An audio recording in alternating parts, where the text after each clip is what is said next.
በስመ አብ ወወልድ ወመንፈስ ቅዱስ አሐዱ አምላክ። በስመ አብ ወወልድ ወመንፈስ ቅዱስ አሐዱ አምላክ። በስመ አብ ወወልድ ወመንፈስ ቅዱስ አሐዱ አምላክ አሜን። ይትባረክ እግዚአብሔር አምላክ እስራኤል ወአምላክ አበዊነ ቅዱሳን ዘተሳሃለነ ወገብረ መድኃኒተ ለሕዝበ ዚአሁ። ይቅር ያለን ለወገኖቹ ለምእመናን ሕይወትን መድኃኒትን ያደረገ አባቶቻችን አምላክ ቸሩ እግዚአብሔር ቅዱስ ስሙ የተመሰገነ ይሁን። እንዴት ዋላችሁ? እንዴት ሰነበታችሁ? ቸርነቱ ምሕረቱ ይቅርታው በጎነቱ የባህሪ ገንዘቡ የሆነ አምላካችን መድኃኒታችን ኢየሱስ ክርስቶስ ለአምላክነቱ እንደሚገባ ቅዱስ ስሙ የተመሰገነ ይሁን። ቸሪቱም አምላክ ወላዲተ አምላክ ቅድስት ቤተ ክርስቲያን ቅዱስ መስቀል ወዳጆቹ ቅዱሳን ሁሉ የተመሰገኑ ይሁኑ። እንኳን አደረሳችሁ። ክርስቶስ ተንሥአ እሙታን አሰሮ ለሰይጣን ሰላም ሆነ። በቸርነቱ በይቅርታው ፍስሐ ሰላም ተድላ ደስታ ፍቅር አንድነት ገነት መንግሥተ ሰማያት የሰጠን የአባቶቻችን አምላክ ስሙ የተመሰገነ ይሁን።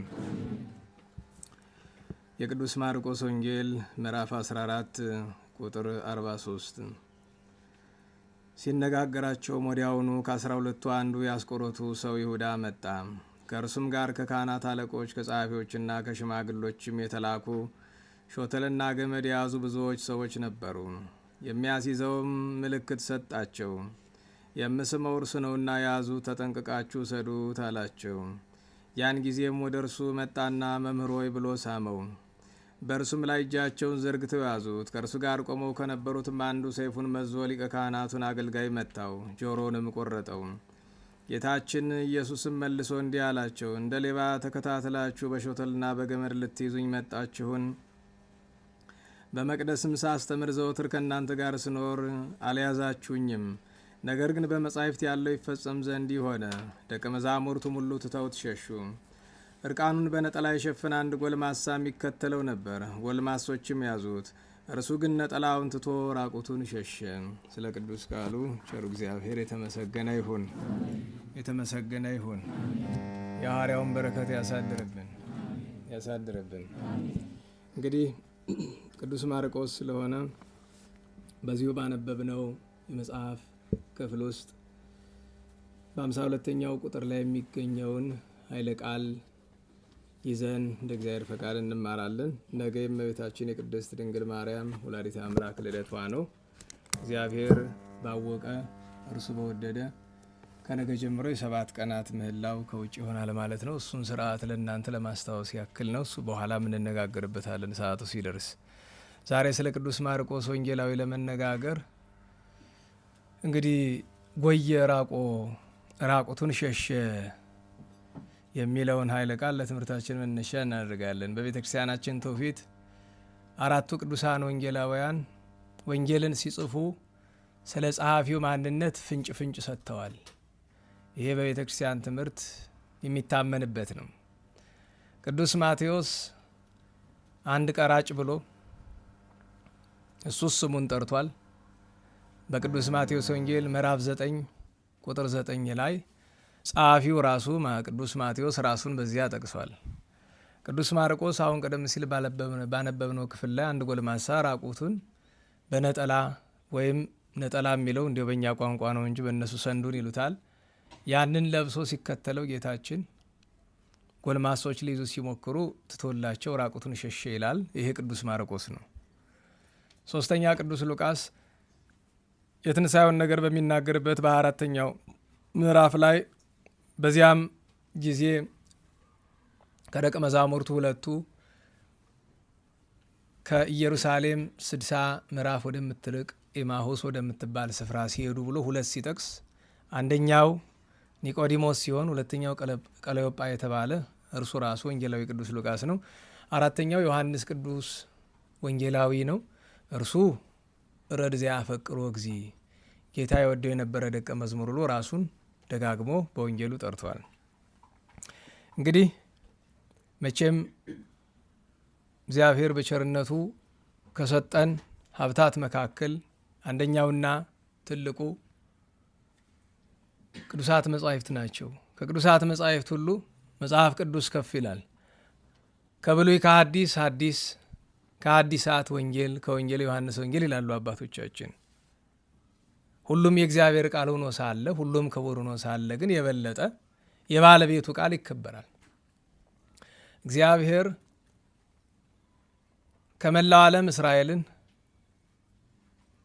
ከእስራኤል 120 ቤተሰብን ከ120 ቤተሰብ 4 ቅዱሳን ወንጌላውያንን ሲመርጥ ደጋግ ሐዋርያት እያሉ ነገር ግን እግዚአብሔር መንፈስ ቅዱስ የመረጠ ከአርዲት 2 ከሐዋርያት 2 ነው።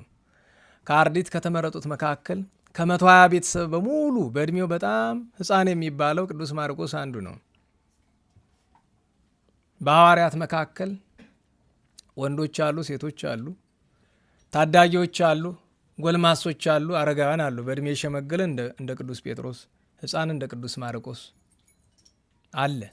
ቅዱሳት አንስት የምታውቋቸው ናቸው። እና ዛሬ የምናከብረው ወንጌላዊ ቅዱስ ማርቆስን ነው። እርሱም ብቻ ሳይሆን እናቱ ቅድስት ማርያምም በጣም ክብርት ናት። ከ36 ቅዱሳት አንስት አንዷ እሷንም ጨምረን እናስባለን። ዞሮ ዞሮ ይሰማችኋል አይደለም?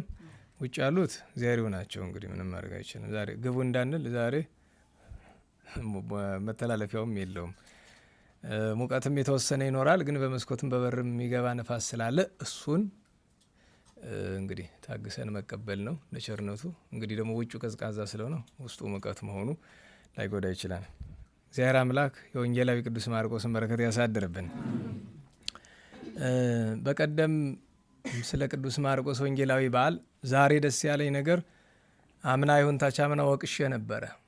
በረከት ማግኘት ከፈለጋችሁ በጣም ምንድን ነው የሚለው ግበሩ በዓለ በትፍስሕት ይላል መዝሙር 117 ላይ ደህና ዋላችሁ። ግበሩ በዓለ በትፍስሕት በዓል ስታደርጉ በምን ይሁን? ከልብ ደስ ተሰኝታችሁ። ቀጥሎ ምን ይላል? በሀበል ላይ አስተሐምምዎ ይላል። አስተሐመም ምንድን ነው? ቃል በቃል ወደ አማርኛ ለመተርጎም ብዙ አይስማማም። ወይም እናንተ በቅኔው ቤት ያላችሁ ልትረዱ ይችላል። አስተሐመመ ምንድን በሉ ፈጠን። እኔ ሀሳቡን ነው የምረዳው። አንዳንድ ቃላትን ቃል በቃል ከመተርጎም ይልቅ አንድ ሰው አስቦ ተጨንቆ በፍቅር በአክብሮት አንድን ነገር ሲሰራ እሱን ነው። አንድ ሰው ለእግዚአብሔር የሚያቀርበውን መስዋዕት አይታችሁ ከሆነ ወነጸረ እግዚአብሔር ላይለ አቤል ወላይለ መስዋዕቱ። መጀመሪያ ከመስዋዕቱ በፊት ወደ ማን የተመለከተ?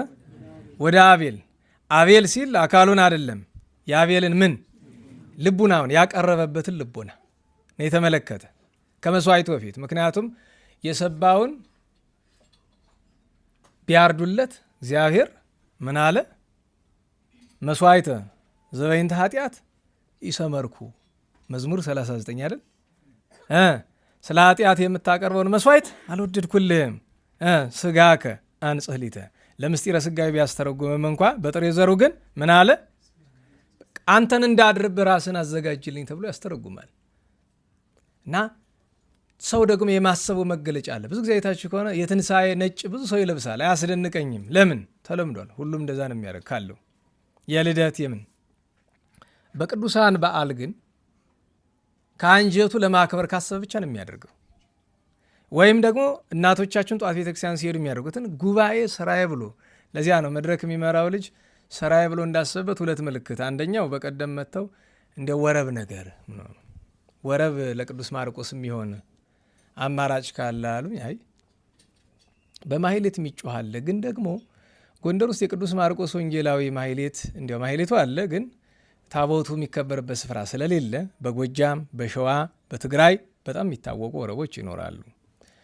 እና አሁን ግን ያው ሲመስለኝ አንዳንድ ኃይለ ቃላትን አይታችሁ የማን እንደሆነ መገመት ይችላል። የማኅበረ ቅዱሳን ነው መዝሙሩ ደወዙ እንደዛ ይመስላል። ገርሞኛል። ከዚያ ውጭ ከሆነ እውነት ይህን የሚደርስ ጎበዝ ሰው ተገኝቷል ማለት ነው። የማን ነው ወረቡ? ከአንድ መነኩሴ ነው የሰማሁት ነው። መነኩሴው እየዘመሩት ሚዲያ ላይ ተቀርጸው በቪዲዮ መነኩሴው ራሳቸው። እንግዲህ ያው መነኩሴ ስላሉ ዝም ልበል። እንዴት ዋላችሁ? መቼም ጠርቶ እንግዲህ አድርጎ ወቀሳ ስለማይገባ ዝም ልበል። ግን እና እኔ እስኪ ለወደፊቱ ይሄንን አንድ ያዙ። በጣም ምስጢሩ ደስ የሚል ነው። የራሳቸው አይመስለኝም። እንዲያው ስታያስቡት ዜማዋም ዘሯም የማኅበረ ቅዱሳን ነው። እንዲያው ጠፈፍ ያለ መዝሙር ከሰማችሁ የማኅበረ ቅዱሳን ነው የሚሆነው። ጊዜ ይሄ ከማሕሌት የማሕሌት ከሆነ የማሕሌት ነው። ከማሕሌት ውጭ ከሆነ ግን የማሕሌቱም ይሆናል። መዝሙሩን ስለማላቀው ነው። ለሁሉም እንዲያው ድንገት ካልተገኘ በሚል አንድ ወረብ ይዘን መተን ነበርና እስቲ ዘሩን ላስብላችሁ ነው። ከዛ ዜማውን ልመዱትና ሁለቱንም በተለይ ቅዱስ ማርቆስ ወንጌላዊ አገልግሎት ክፍል ላይ ያላችሁ ወንድም እህቶቻችን ልመዱት። አንተኑ ማርቆስ በሉ እስቲ። ኧረ በሞቴ ወንጌላዊ መምህር ወንጌላዊ ክቡር ወልዳ ለማርያም ከሳቴ ምስጢር። አሁን አንተኑ ማርቆስ ወንጌላዊ መምህር፣ ሁለተኛው ክቡር ይሆናል። አንተኑ ማርቆስ ወንጌላዊ ክቡር ወልዳ ለማርያም ከሳቴ ምስጢር ወልዳ ለማርያም ከሳቴ ምስጢር። እነዚያ በጣም ቀለል ያለ ብዬ ነው። ብዙ አሁን እሱ ያዘመራችሁ ያው በደንብ ማጥናት የሚፈልግ ነው። ይሄ ግን ቀለል ያለ ነው እና አብራችሁ ሞክሩት። አንተኑ ማርቆስ መምህር አንተኑ ማርቆስ ወንጌላዊ ክቡር ወልዳ ለማርያም ከሳቴ ምስጢር ወልዳ ለማርያም ከሳቴ ምስጢር ወልዳ ለማርያም ከሳቴ ምስጢር ወልዳ ለማርያም ከሳቴ ምስጢር እንበሉ። አንተኑ ማርቆስ ወንጌላዊ መምህር አንተኑ ማርቆስ ወንጌላዊ ክቡር ወልዳ ለማርያም ከሳቴ ምስጢር ወልዳ ለማርያም ከሳቴ ምስጢር ወልዳ ለማርያም ከሳቴ ምስጢር ወልዳ ለማርያም ከሳቴ ምስጢር። እንግዲህ ያው ልመዱት፣ ያዙት። ሁለቱንም ያኛው በደንብ አጥኑት። ያኛው በተለይ ምስጢሩ ግሩም ነው። ይሄ እንግዲህ አንተኑ ማርቆስ እንግዲህ አንተኑ ብሎ ካለ ግዕዝ ቋንቋ ለምታውቁ ሰዎች ለመጠየቅ ይመስላል። በተፈጥሮ በቋንቋ ተፈጥሮ ከሆነ ለመጠየቅ ልክ አንተኑ ሚካኤል ዛውረድ ከመና ለእስራኤል ሲል ሚካኤልን እየጠየቅ ነው አይደለም። አንተ ነህ ወይ ብለን እንደማያውቅ ሰው እየጠየቅ ነው። እና በጥያቄ ምስጋና ከቀረበ አንክሮ ነው፣ ማድነቅ ነው። አንተ ነህን ከማለት ይልቅ አንተ ነህ ለካ እንደማለት። አንተኑ ማርቆስ ወንጌላዊ ክቡር እግዚአብሔር ያከበረ ክቡር የምትባል ወንጌልን የጻፍክ ወንጌልን የሰበክ አንተ ነህ ለካ ማርቆስ አንተ ነህ ለካ። ወልዳ ለማርያም እናቱ ማን ነው የምትባል? የቅድስት ማርያም ልጅ ከሳቴ ምስጢር ምስጢረ መንግሥተ ሰማያትን የምትገልጥ አንተ ነህ ብሎ ቃል አንክሮ ነው። የወንጌላዊ በረከት ይደረብን። ስለ ቅዱስ ማርቆስ ወንጌላዊ ለመነጋገር 7 ነገሮችን እንምረጥ። በቀደም ስለ ቅዱስ ፊቅጦር እንዳልነው 7 ነገር ስል ከሰማችሁ ሰዓት ስለማይበቃ ነው። ምክንያቱም ዝም ብዬ ልሄድበት ቢል ችግር ነው። እንድታውቁት የቅዱስ ማርቆስ ወንጌላዊ ገድል አለው። 3 አይነት ገድል አለው።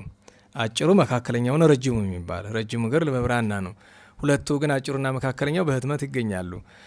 እና ስለዚህ እንዲያው ከአራቱ ወንጌላውያን ውስጥ ገድል ያለው ቅዱስ ማርቆስ ነው። ማለት ገድሉ የሚገኝ ማለት ነው፣ ያለው ሳይሆን ገድሉ የሚገኝ። የሌሎቹ ገድለ ሐዋርያት ውስጥ አለ። የቅዱስ ማቴዎስ ገድለ ሐዋርያት ውስጥ አለ። የአራቱም አለ። የቅዱስ ዮሐንስ ወንጌላዊ ገድል ተብሎ በቅርቡ አግኝተናል። በጣም ተፈልገን ያጣነው ነገር እንደ እውነቱ 1 ሳይሆን 10-20 ገድል የሚወጣው ታሪክ የቅዱስ ዮሐንስ በቃልም በሌሎች ጽሁፎችም ይኖራል። በገድል ግን አንድ ተገኝቷል ተብሏል። እስኪ በቅርብ እንግዲህ ወደ ህትመት የሚወጣ ከሆነ እናያለን።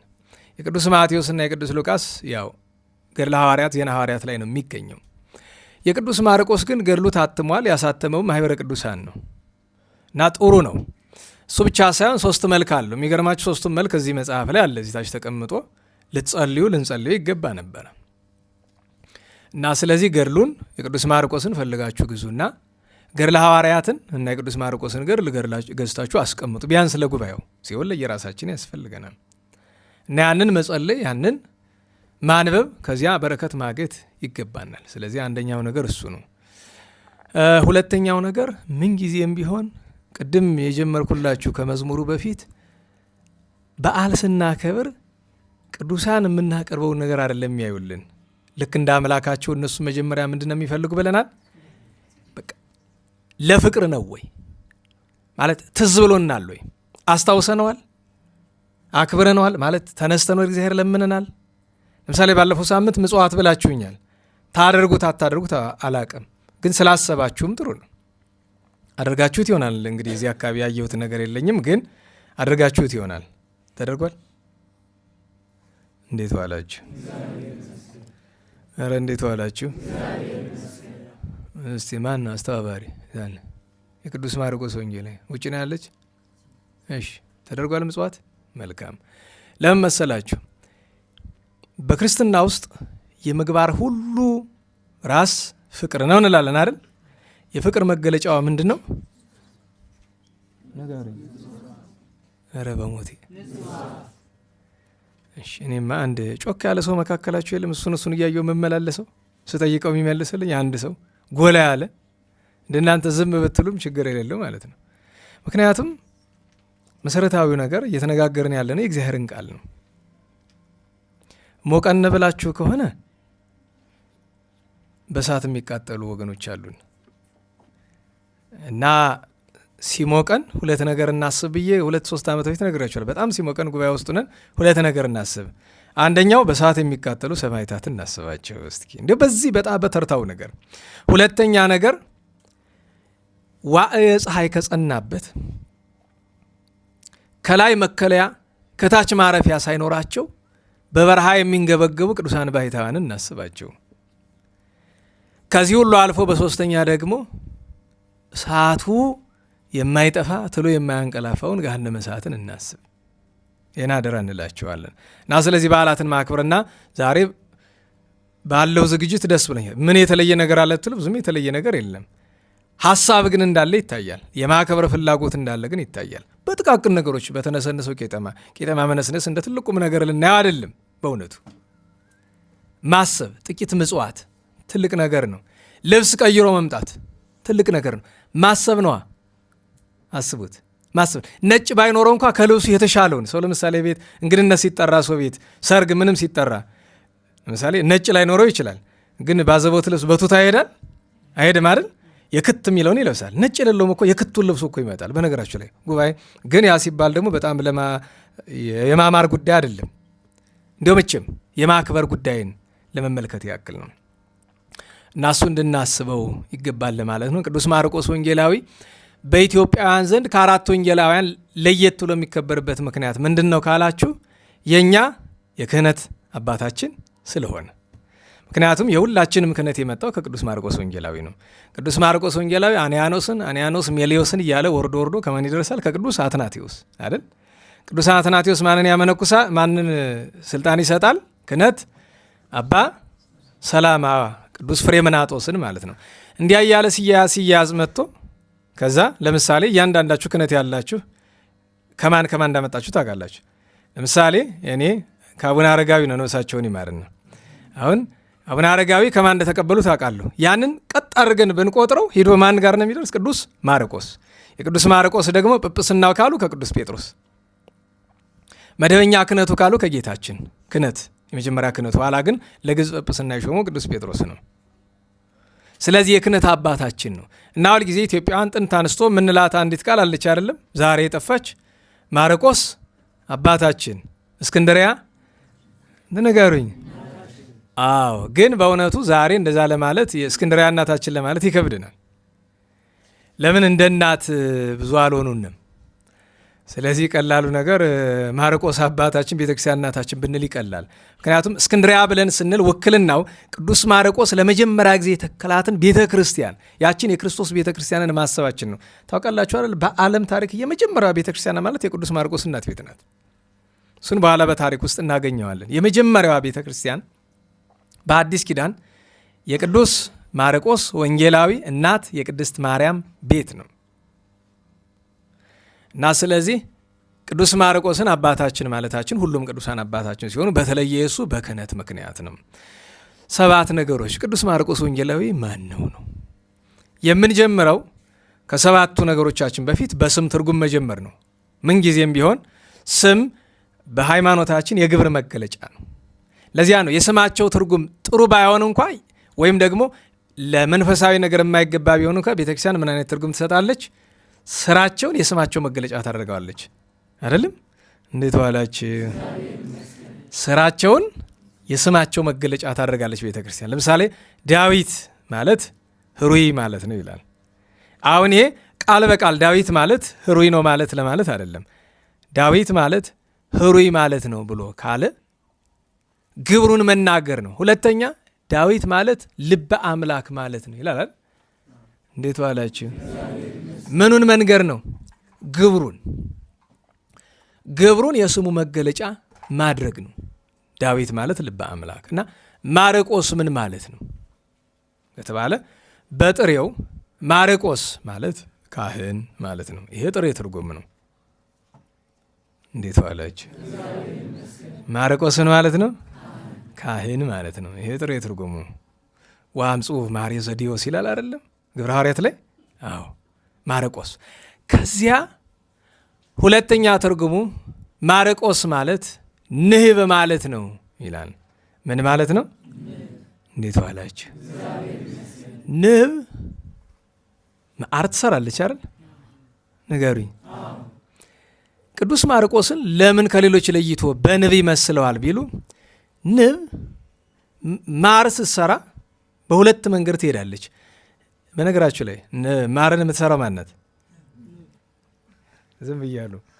ደህና ዋላችሁ? አንድ ሲደመረን ስንት ነው ሲባል አንዳንድ ሰው እንደሚለው ማለት ነው። ማር የምትሰራ ማናት? እስኪ ማር አስቀምጡላት ንብ። እሱንም ትቀስመዋለች ወይስ አልፋ ትሄዳለች? ትቀስመዋለች። ንብ ማርና አበባ ብታስቀምጡላት ቅድሚያ የምትሰጥ ለማን ነው? ለማሩ ነው። አባቶቻችን እንደ ማዕር ጌታ እንደ አበባ ሐዋርያት ናቸው። ምክንያቱም ቅዱስ ማርቆስ ለየት የሚለው ምንድን ነው? ከጌታችንም ተምሯል፣ ከሐዋርያትም ተምሯል። ከሁለቱም ነው። ንብ ይለዋል። ከተለያየ ቀስሟል። ከባለቤቱም ተምሯል 3 ዓመት ከ3 ወር። ከቅዱሳን ሐዋርያትም በተለይ ከቅዱስ ጴጥሮስ ተምሯል። ከበርናባስ ቅዱስ በርናባስ ከአጎቱ ከእናቱ ወንድም ተምሯል። ስለዚህ እንዲህ ተብሎ ከዛ ማርቆስ ብሂል አንበሳ አለ። አሁን ይሄ ምን ይላል? ግብሩን ለስሙ መስጠት ይባላል። ግብሩን ለስሙ መስጠት። እስቲ ሰዓታት የተማራችሁ በቅዳሴም አለ ዘአንበሳ ማርቆስ እስመ ከመ አንበሳ ይጥህር። አየው ስሙን ግብሩ መሆኑን ነገረ። ዘአንበሳ ማርቆስ፣ ዘአንበሳ የተባለ ማርቆስ። ለምን ዘአንበሳ ተባለ ቢሉ ከአርባዕቱ እንስሳ ኪሩቤል አንዱ ገጸ አንበሳ ረዳቱ ነበረ ወንጌልን ሲጽፍ። ለዚህ አይደለ ስዕል አድኖ ሲሳል ታዩታላችሁ አይደለም? ክንፍ ያለው አንበሳ ከጎኑ ሆኖ በስተቀኙ ሁል ጊዜ ይታያል። አንደኛው እሱ ነው። ሁለተኛውን ግን ምክንያቱን ሰዓታት ላይ ይነግረናል።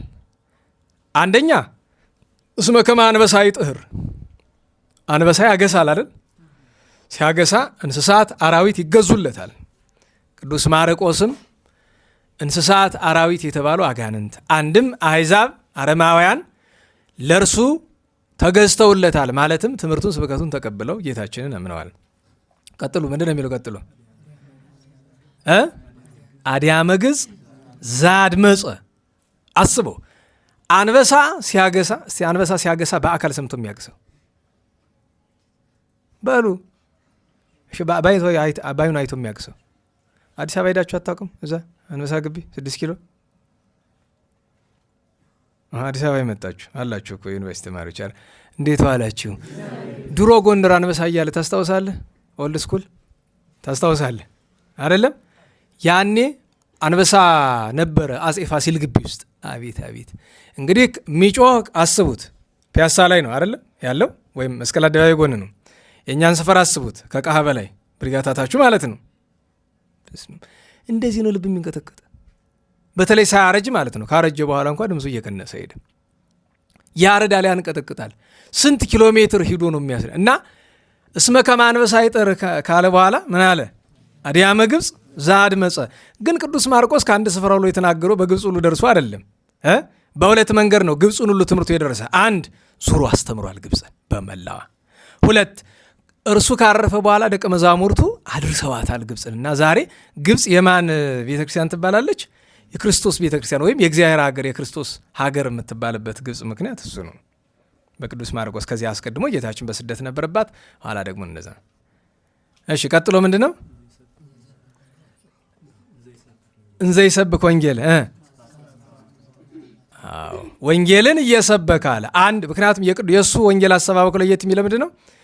እንደ ሌሎቹ በቃሉ ይሰብካል። እንደገና ደግሞ ከሮም ሲመለስ ከቅዱስ ጴጥሮስ በእጁ ምን ይዟል? የጻፈውን ወንጌል። በነገራቸው ላይ ሁለት ወንጌል ይዞ ነው የመጣ። ማን ሰጥቶታል? የጻፈውን ቅዱስ ማቴዎስ ሰጥቶታል። እሱ አባቶቻችን ምን ይላሉ? ቅዱስ ማቴዎስ አስቀድሞ ጻፈ።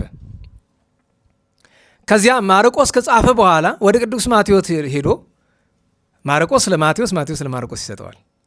ያ ማለት የራሳቸውን ዋናውን ይዘው ማለት ነው። ግልባጭ ይባላል፣ እንደዛ ይሰጠዋል። ከዛ ሉቃስ ከጻፈ በኋላ ለዮሐንስ፣ ዮሐንስ ለሉቃስ ይሰጣሉ ይላል የቤተክርስቲያን ታሪክ። ስለዚህ ሁለት ወንጌል ይዞላቸው መጣ። ቀጥሉ። እስከ አጽራ ምህራማተ፣ ምህራማት የሚላቸው ምህራማተ ጣዖት የሚላቸው ሰዎች እንጨት ጠርበው ደንጊያ አለዝበው እንደሚያመልኩት ሁሉ የቆመ ዛፍና የቆመ ደንጊያ ስለሚያመልኩ ነው ምህራማት ይላቸዋል። ምህራማተ ጣዖት ይላቸዋል። እነዚህን ሁሉ እስካጠፋ ድረስ አለ። መጀመሪያ ጌታችን የወረደ እግዚአብሔር ውስተ ምድረ ግብፅ እንዘ ይጽአ እንዲህ በደመና ቀሊል አለ። እግዚአብሔር በፈጣን ደመና በእመቤታችን ተጭኖ ወደ ግብፅ ይወርዳልና ወይ ርዕዱ አንድም ወይ ወድቁ ቅድሜው ጣዖታት ይላል። ጣዖታት ይወድቃሉ። ለጊዜው ጌታ እንዲያደርገው፣ ለኋላ ግን ጨርሶ ጣዖታትን ከግብፅ ያጠፋቸው ቅዱስ ማርቆስ ነው። አለቀ። ደህና ዋላችሁ። ይሄ ምን ይባላል ባሉ እንጂ ኧረ ተው፣ ስንት ጊዜ ተምራችኋል። በቀደም እኮ እዛ ረቡዕ ጉባኤ ላይ ነገራችሁኛል የነበራችሁ። ይሄ ምን ይባላል? መግቢያ ይባላል። መግቢያ ትለዋለን። ከዚህ በኋላ ዋናው አይነታው ይመጣል። አይነታውን ስንት ነገር እናላል? 7 ነገር። አንደኛ ልደቱን፣ የቅዱስ ማርቆስ ልደት እንዴት ነው የሚል ካለ ከ120 ቤተሰብ የተረጋገጠ አፍሪካዊነት። ብዙ ጊዜ ምን ይላሉ ማለችሁ ሚላሉ ውጮቹ፣ የተረጋገጠ አፍሪካዊ ከ120 ቤተሰብ አንድ ብቻ ነው ማርቆስ ነው ይላሉ። የእኛ አባቶች ደግሞ አንዳንዶቹ ማርቆስ አፍሪካዊ ሲባል ሊቢያዊ አይደለም የሚለው አለም የለም ኢትዮጵያዊ ነው የሚለው አሉ። እንግዲህ እሱ ለተመራማሪዎችን ተው። ግን አፍሪካዊ የምንላቸው እኛ 4 አሉ። አፍሪካዊ ለማለት አፍሪካ የተወለዱ ማለት ነው። አንደኛ ቅዱስ ማርቆስ ወንጌላዊ ነው። ሁለተኛ ስምዖን ቀሬናዊ ነው። በነገራችሁ ላይ ስምዖን ቀሬናዊ ከ120 ቤተሰብ እንደሚቆጠር ታውቃላችሁ። ብዙ ሰው ከበረሃ ሲመለስ ጌታችን መድኃኒታችን ኢየሱስ ክርስቶስ በዕለተ ዓርብ መስቀል ተሸክሞ ሲሄድ አበጥዎ ለስምዖን የቀሬና ሰው ስምዖንን ግድ አሉት፣ ና ተሸከም ብለው አሉት። እስኪ ቁጭ ብላችሁ አስቡት። ጌታችን እያሰቃዩት ያሉት ሎቱ ስብሐት ሰዎች ጌታችን የበለጠ እንዲደክምና እንዲጎዳ ነው እንዲያርፍ ነው የሚፈልጉ እና ለምንድን ነው ስምዖንን ተሸከም ብለው ያስገድዱት? ስለ 2 ነገር ነው። አንደኛ ጌታችን መሸከም ከሚችለው በላይ ሆኖ ነበረ። ዋናው ምክንያት ግን የጌታ ተከታይ እንደሆነ ያውቃሉ። ሲመጣ ልጆች አሉት። በነገራችሁ ላይ እሱ ብቻ እኮ አይደለም፣ አባትና 2 ልጆቹ ከ72 አርድእት ይቆጠራሉ። ባለፈው ነግሬያቸዋለሁ። 2 ልጆቹ እነማን ናቸው? የእንድርያስ ደቀ መዛሙርት ሮፎስና ለእስክንድሮስ፣ ቅዱስ ሮፎስና ቅዱስ ለእስክንድሮስ ከ70 አርድእት። እነሱም አፍሪካ በቃ እነዚህ 4 ማለት እነዚህ ናቸው።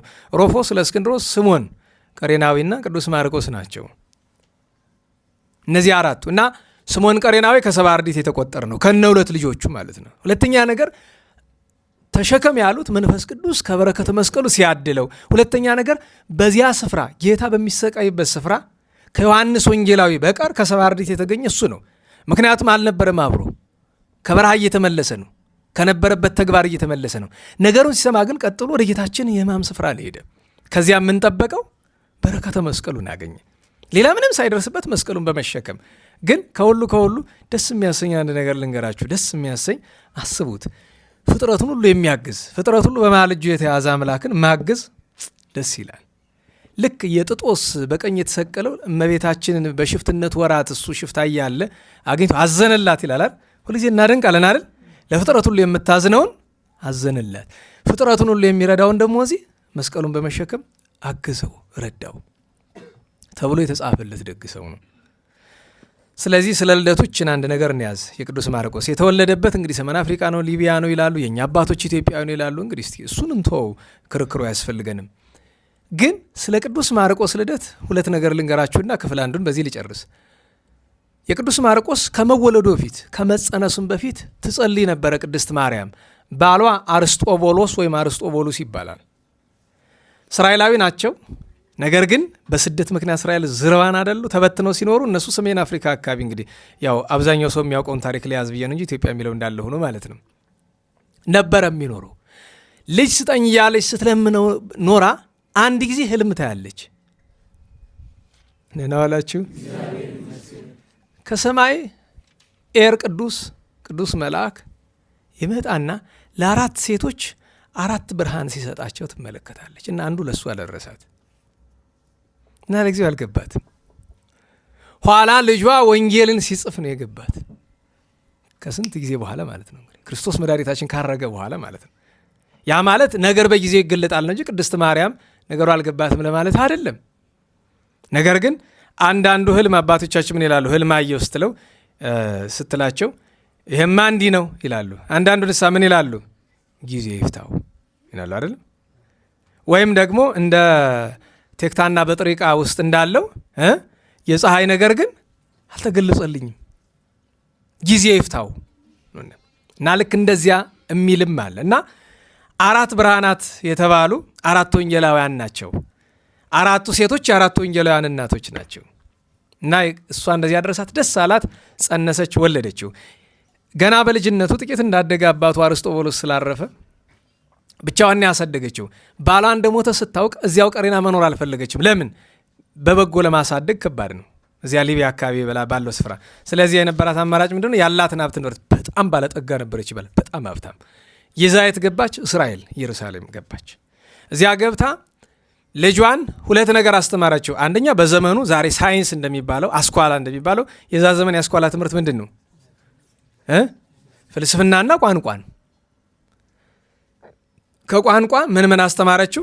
መጀመሪያ የአባቶቹን ቋንቋ ዕብራይስጥ፣ ቀጥሎ በዘመኑ ከፍተኛ የፍልስፍና ቋንቋ የሚባለውን ዮናኒ ወይም ጽር የግሪክ ቋንቋ፣ 3ኛ በቤተ መንግስት የነበረውን ቋንቋ ሮማይስጥ አስተማረችው። ዛሬ ምናልባት ላቲን ይሉት ይሆናል እሱን ቋንቋ ሮማይስጥ የሚባለው የሮማውያን ቋንቋ። እነዚህ 3ቱ ቋንቋዎች ተምሯል።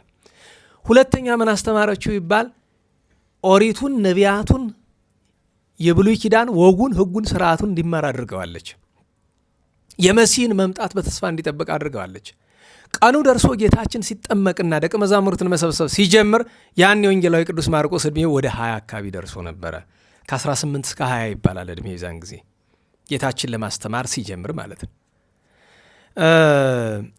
የቅዱሳን ሐዋርያት የ12ቱ በኩር የሚባል ማን ነው ትባሉ? ማን ትላላችሁ? እንዴት ዋላችሁ? እንዴት ዋላችሁ? የ12ቱ ሐዋርያት በኩር ማን ነው? እንድርያስ ነው። አለቃ ቅዱስ ጴጥሮስ ነው።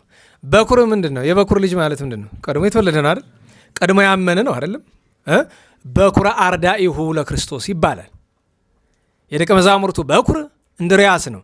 የሰባ አርድእት በኩር የሚገርማችሁ ነገር እነ ቅዱስ ያዕቆብ ዘኢየሩሳሌም እያሉ አብረው ያደጉ ከጌታ ጋር ሌሎቹም እያሉ ግን የ72ቱ አርድእት በኩር የሚባል በነገራችሁ ላይ ግጻዌ ያዛል። ሞባይል ላይ ግጻዌ የዛሬውን ግጻዌ ይዛል። አውጣ እስቲ አውጡ ሞባይላችሁ ላይ ግጻዌ ካላችሁ ቶሎ በሉ። ሰዓት እንዴት ዋላችሁ? እንዴት ዋላችሁ? በነገራችሁ ላይ ይሄ ድምፅ ማጉያ እንዲያው ለዚህ ለማይኩ መያዣ ይሁን ነው እንጂ ትንሽ ይሰማል። በሱ አለው። እሺ ካለው ጥሩ። እሺ ሚያዝያ 30 ላይ ርዕሱ ምን ይላል? በዓሉ የማን በዓል ነው ይላል? ቀጥሎ አየው ራሱ ግጻዊ ምን አለው? የ72ቱ አርድእት ምንድን ነው አለ? በኩር ነው አለ። ገድሉንም ብትመለከቱት በኩራቸው እሱ ነው። በእድሜ ልጅ ሳለ ማለት ነው። በእድሜ እኮ ከ70 አርድእትም አጠቃላይ ከ100 ቤተሰብ ሕፃኑ እሱ ነው። ነገር ግን በኩር አለው። እንዴት ዋላችሁ? በነገራችሁ ላይ አንደኛውን ጨርሼ እኮ አሁን ወደ ሁለተኛው ገብቻለሁ። 2 ሳልላችሁ ስለገባው ነው። 2 አስተዳደጉ አይደለም 3 መመረጡ ነው።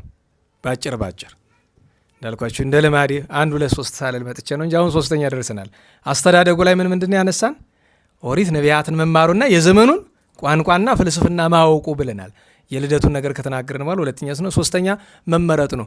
የመመረጡ ነገር እንዴት ነው ብሎ ጌታችን ከተጠመቀ በኋላ ጌታችን መድኃኒታችን ኢየሱስ ክርስቶስ ከተጠመቀ በኋላ ደቀ መዛሙርቱን ሲጠራ ሐዋርያት እንደተጠሩት ሁሉ ደቀ መዛሙርት በተለያየ ምክንያት ተጠርተዋል። እናቱ ነው ይዛው ሄደች ይባላል። የጌታችን ዝና ሲሰማ ይዛው ሄደች። እሷን ከቅዱሳት አንስት እርሱን ከ70 አርድእት ጨመረ አስወጣት። እባካችሁ እንዲያው ሁልጊዜ በየሳምንቱ ኧረ እባካችሁ ነው ቶሎ በሉ እሺ። መንገድ ልቀቁ አንድ ጊዜ መቼስ። በነገራችን እንዴት ዋላችሁ? እንዴት ዋላችሁ? እስቲ አንተኑ ማርቆስ እንበል እስከዚያው ድረስ። አንተኑ ማርቆስ ወንጌላዊ መምህር፣ አንተኑ ማርቆስ ወንጌላዊ ክቡር፣ ወልዳ ለማርያም ከሳቴ ምስጢር፣ ወልዳ ለማርያም ከሳቴ ምስጢር፣ ወልዳ ለማርያም ከሳቴ ምስጢር፣ ወልዳ ለማርያም ከሳቴ ምስጢር። እሺ ስለ ቅዱስ ቃሉ አምላካችን እግዚአብሔር የተመሰገነ ይሁን። መድኃኒዓለም ቸሩ ምሕረቱን ይላክላት። እኛ ሰው ነን፣ ተራ ሰዎች ነን። እኛ ምንም ማድረግ አንችልም። እንግዲህ ለሁሉም ይኸውላችሁ። አሁን ደግሞ ዛሬ ደግሞ ልብ በሉ የጠላት ስራ። ባለፈው እኛን ለማሰናከል ሲሞክር ነበር አይደል? አሁን እያወራ ያለውን ሰምታችሁት ከሆነ ደግሞ እሷን ነው የክርስቶስ ሙሽራ ናት ይላል። ራሷን ታማሚዋን ማለት ነው። ውሸት ነው። ይሄም 100% ውሸት ነው። አንዳንዴ ለምን ቢባል እኛን በሐሰት እንደዚያ ላይ ያደርገን ሲሞክር ሁላችንም እንደምንጠነቀቀው ሁሉ ቢያጣ አልኳችሁ እሷ አይኔ አይደለችም የክርስቶስ ሙሽራ ናት ይላል። ውሸት ነው። በመጀመሪያ ደረጃ እንዴት ዋላችሁ? በምድር ያለ ሰው የክርስቶስ ሙሽራ አይባልም። ድል የነሱት ግን ይባላል። ቅድስት አርሴማ ምንድን ናት? ክርስቶስ ሙሽራ ናት። ቅዱሳት አንስት ምንድን ናቸው? ክርስቶስ ሙሽሮች ናቸው። ደናግል፣ በተለይ ንጹሐት ደናግል፣ ቡሩካት ደናግል እናቶቻችን ቅዱሳት እና ሐሰተኛ ነው። መቼም አልኳችሁ፣ በተለይ ዩኒቨርሲቲ ያላችሁ ወንድሞቻችን፣ ዩኒቨርሲቲ የምትማሩ ሰው ሲታመም ጸሎት አድርጉ፣ 7 ኪዳናት ድገሙ፣ ዳሴ ማርያም ድገሙ። ሰብሰብ ብላችሁ አንድ ብቻውን አይደለም። ዲያቆናት ናቸው። ማንኛውም ሰው ይህን ማድረግ አይችልም። ዲያቆናት ካህናት ስትኖሩ ሰብሰብ ብላችሁ ቢያንስ 2-3 ናችሁ ሲሆን ብዙ ናችሁ። ከዚያ ደግሞ ውጣ አትውጣ፣ ልቀቅ አትልቀቅ፣ ማንህ ምንድንህ ተው። ለምን ማይ እንዳቅምሻልም ይላል። ለምን ከጠላት ጋር ለመወዳደር ማናችንም አቅም የለንም። በነገራችሁ ላይ እዚች ይሄ ጉባኤ ስለሆነ ይፈራል አውቃለሁ። ይህን ደግሞ አልሸሸግም። ጉባኤውን ይፈራል። ለምን የኛ አይደለም። ከውጭ ስንወጣ እኮ ኳስ ነን። እኔ ድምናትንም ሲጠልዘን አይደለም ቢሆን ኃጢአት ሲያሰራ ቢሆን ማን ነው ታውቀው የለ። ራስህን ማሸነፍ ትችላለህ። ለምን እንደ ልቡ አይደለ ሲያደርገን የሚሆን ኃጢአት ሲያሰራን ሌላ ነገር ቢያቀት እንኳን እና ስለዚህ አቅሙ የለንም። እዚህ ግን ስልጣኑ የእግዚአብሔር የመድኃኔ ዓለም ነው እና አይምሯችን እየተበተነ ከምንማረው የነፍስ ከዚያው አንድ መዝሙር በዚያውም መዝሙር መዘመር በረከት ስለሆነ ማለት ነው። ደህና ዋላችሁ። ስለዚህ 3ኛው ተጠርቶ ደቀ መዝሙር ሆነ። እናታችን ይዛው ሄደች። እናታችን ቅድስት ማርያም ይዛው ሄደች። ግን ከእናቱ የተማረው ትልቅ ነገር በእውነት አምልኮተ እግዚአብሔር መሲሕን መጠበቅ ነው። አገኙት። ልክ እንዳገኙት የመጀመሪያ ስራ ምንድን ነው? ቅዱስ ጴጥሮስ አንድ ነገር ተናግሯል። በቅዱስ ማቴዎስ ወንጌል ምዕራፍ 19 ቁጥር 27 ላይ ኩሎ ሀዲገነ ተለውናከ፣ ሁሉን ትተን ተናገሩ። ይሄንን ካሳዩ ሰዎች ምናልባትም ከ120 ቤተሰብ ከፍተኛ ሀብት የነበራት ቅድስት ማርያም ናት እና ማርቆስ ናቸው። ያን ሁሉ ጠብርግፍ አድርገው ትተው ከምንም በላይ ደግሞ ቤታቸውን ለአገልግሎት አሳልፈው ሰጥተው ያቺ ቤት ብዙ ስራ ተሰርቶባታል። እቺ ቤት ስሟንም ይነግረኛል፣ ጽርሐ ጽዮን፣ ጽርሐ ማርያም ትባል የነበረችው ጽርሐ ጽዮን። ጽርሐ ጽዮን የተባለችበት ምክንያት አንድ ርደተ መንፈስ ቅዱስ ስለተደረገባት፣ ሁለተኛ እመቤታችን ብዙ ዓመት ስለኖረችባት ነው። እቺ ስፍራ ርደተ መንፈስ ቅዱስ ተደርጎባታል። አስቡት፣ የመጀመሪያዋ ቤተ ክርስቲያን ሆናለች። እሱ ብቻ አይደለም፣ ቅዱሳን አባቶቻችን ሐዋርያት በግብረ ሐዋርያት ምዕራፍ 12 ላይ ያዕቆብ ከተገደለ በኋላ ቅዱስ ያዕቆብ ወልደ ዘብዴዎስ ከተገደለ በኋላ ሄሮድስ በቅዱስ ያዕቆብ መገደል አይሁድ ደስ እንዳላቸው አይ አንዱን መደበኛ ሐዋርያ ግድየላቸው እንዲደስ ካላቸው ዋናውንም አልገልላቸው ብሎ ቅዱስ ጴጥሮስን አሰረው። ያን ጊዜ በወቅቱ የነበሩ ክርስቲያኖችና ሐዋርያት በሙሉ በማን ቤት ተሰብስበው ነበር? ግብረ ሐዋርያት እንደሚለን ዮሐንስ ይባል በነበረ በማርቆስ እናት በማርያም ቤት ተሰብስበው ይጸልዩ ነበረ። የእነሱን ጸሎት እግዚአብሔር ሰምቶ መልአኩን ሚካኤልን ላከ፣ እስር ቤቱን ሰብሮ አወጣው። ከዚያ ቅዱስ ጴጥሮስ መጥቶ አንኳኳ የቅድስት ማርያም ማርቆስን ቤት።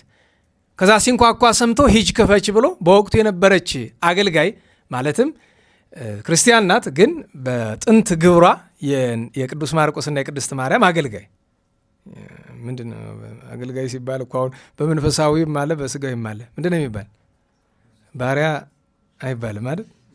ገረድ የሚለውም ቃል ጸያፍ ነው። እና እንደዚያ ነው፣ እንደዚያ ነበረች። እና ያቺ ማን ትባላለች? ስሟ ሮድዬ ትባላለች። ሮድዬ ክፈች አሏት። ሄደችና ልትከፍት ማን ነው ብላ ስትል ቅዱስ ጴጥሮስ እኔ ነኝ አላት። አንድ ድንጋጤው፣ ሁለተኛ ደስታው፣ ሳትከፍተው ሄደች። ሄዳ ምን አለቻቸው? ራሱ ይሁን ጠባቂ መልአኩ አላውቅም መጥቶ ጠባቂ መልአኩ ያለችበት ምክንያት ያው የቅዱሳን ሐዋርያት ጠባቂ መልአክ አላቸው። ለምሳሌ የቅዱስ ጴጥሮስ ሚካኤል ነው ይታወቃል። እና አንዳንድ ጊዜ ሲነጋገራቸው እሱም መስሎ ይነጋገራቸዋል ራሱ። ጠላትም አንዳንድ ጊዜ እንደዚህ ያደርጋል። ጥንቃቄ ማድረግ አለብን አንዳንዴ። እና ያን ብላ አለቻቸው። እንዲህ ሳትከፍቺው መጣችሁ ላይ ሄደው ከፈቱት፣ ደስ አላቸው። ያ ነገር የተደረገበት የእሷ ቤት ነው። በአጠቃላይም ቤተክርስቲያኑ ነው። ዛሬም ድረስ አለ። በነገራችሁ ላይ ሶሪያዎች መሰለኝ ንብረትነቱ ዛሬም ድረስ አለ ቦታው። ነገር ግን ዘመናዊ ተራኪዎች ምን ይላሉ? ጌታችን መድኃኒታችን ኢየሱስ ክርስቶስ የደቀ መዛሙርቱ እግር ያጠበበትና ስጋውን ደሙን የፈተተበት በዕለተ ሐሙስ የቅድስት ማርያም ማርቆስ ቤት ነው ይላሉ። እኛ ቤተክርስቲያን እንደሱ አትልም። እኛ ቤተክርስቲያን የማን ቤት ነው የምትል? የቅዱስ አልዓዛር። ጥቅሳችን ኤጲፋኒዎስ፣ ቅዱስ ኤጲፋኒዎስ በይእቲ ሌሊት ምሴተ ሐሙስ ለጸቢያ ዓርብ አመረፈቀ ውስተ ቤተ አልዓዛር አርኩ። ጥርት ያለ ጥቅስ ነው እኮ አይደል? በአንዳንድ ፍንጮች ግን ምን ይላሉ? የስሞን ዘለምጽ የማቴዎስ ወንጌል ላይ ታችሁ ከሆነ ስርዓተ መስዋዕቱን ከመንገሩ በፊት ከማን ቤት ነበረ ይላል? ከስሞን ዘለምጽ ቤት። ከዛ ደግሞ በሌላ ትውፊት ደግሞ ከኒቆዲሞስ ቤት ነው ይላል። ማስታረቂያው ምንድን ነው ከተባለ ሲገባ መጀመሪያ የኒቆዲሞስን ቤት ባርኮ ወደ ስሞን ቤት ገባ። በስሞን ቤት ሽቱን ተቀብሎ ከቅድስት ማርያም ከዚያቸኝት ከሌላኛይቱ ማርያም ከላይ ወረደ። ምክንያቱም ስጋውን ደሙን የፈተተበት ደርብ ነው። እሱም ቤተ ማን ይባላል? ቤተ አልዓዛር ነው። እኛ ቤተክርስቲያን እንዲህ አይነት ትውፊት የለንም። እነሱ እንደዚያ ይላሉ። ኧረ ወደዛ አረቁልኝ ባካችሁ። ኧረ ዳገባ ነው እኮ እናንተ እናንተ አሁን የኔ ስም በጠላት ተጠርቶ ምን ያደርግላችኋል? ደህና ዋላችሁ። እንዲያው እኮ አንተም አለማወቅህ እንዲያው ሌላ ሰው ብትፈልግ ምን አለ ማልሰማህን። አባቶቻችን ምልት ነገር አለ። እግዚአብሔር ምን ሰጠ አሉ? ራስን ማወቅ፣ ማንነትን አለመርሳት። እዚህ ብትለፈልፍ እንኳን ጠላት ቢለፈልፍ ምንም ቢበላ ማንነትን ማወቅ ነው ጥሩ። ከሁሉም ደህና ዋላችሁ። እንግዲህ እችን ሶስተኛ ብለን አነሳን። አራተኛ ጌታችን መድኃኒታችን ኢየሱስ ክርስቶስ በተያዘበት ምሽት የነበረውን ዛሬ ርዕስ አድርገን የመረጥን የቅዱስ ማርቆስ ወንጌል ምዕራፍ 14 ቁጥር 52 ላይ ያለውን ኃይለ ቃል እናነሳለን። አራተኛ ስለ ቅዱስ ማርቆስ የምናነሳው ከ120 ቤተሰብ ውስጥ 12ቱ ሐዋርያት በጌቴሴማኒ ስጋውን ደሙን ጌታችን ካቀበላቸው በኋላ ሲሄዱ ከኋላቸው ተከትሏቸው ቅዱስ ማርቆስ ነበረ። አለባበሱ የወትሮ አይደለም። አይታችሁ ከሆነ ምኑን ነበረ ነው የሚለው? ራቁቱን ሆኖ በላዩ ግን ምን አንድሮ ነበር? ሰንዱን የሚባል እነሱ የሚለብሱት ለእኛ እንዲስማማ ነው ነጠላ የምንለው እንጂ ነጠላ አይደለም ነገሩ። ግን እንደዚህ አይነት በቃ እንደ ነጠላ የሚለበስ ነገር አካልን የሚሸፍን አንዳንድ ሰው አለ አይደለም?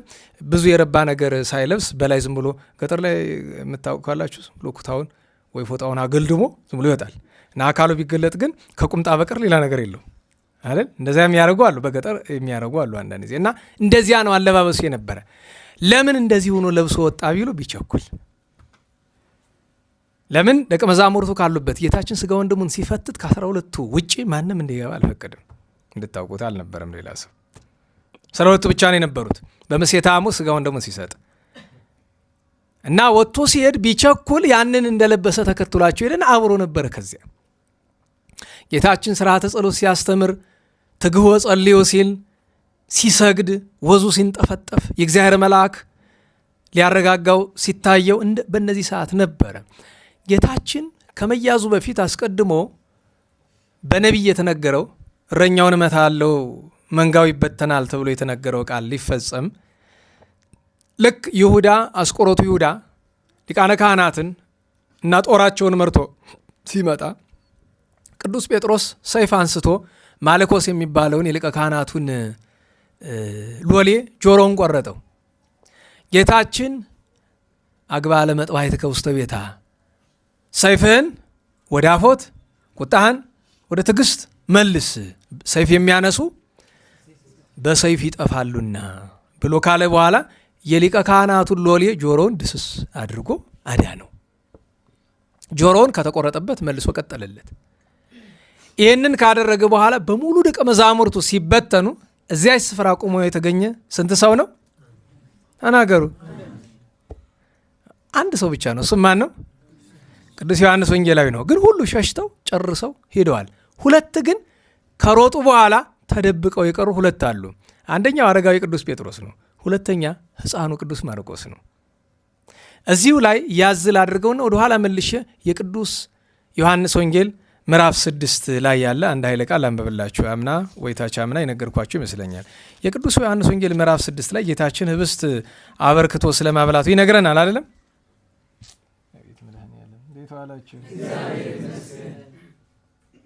አይነግረንም?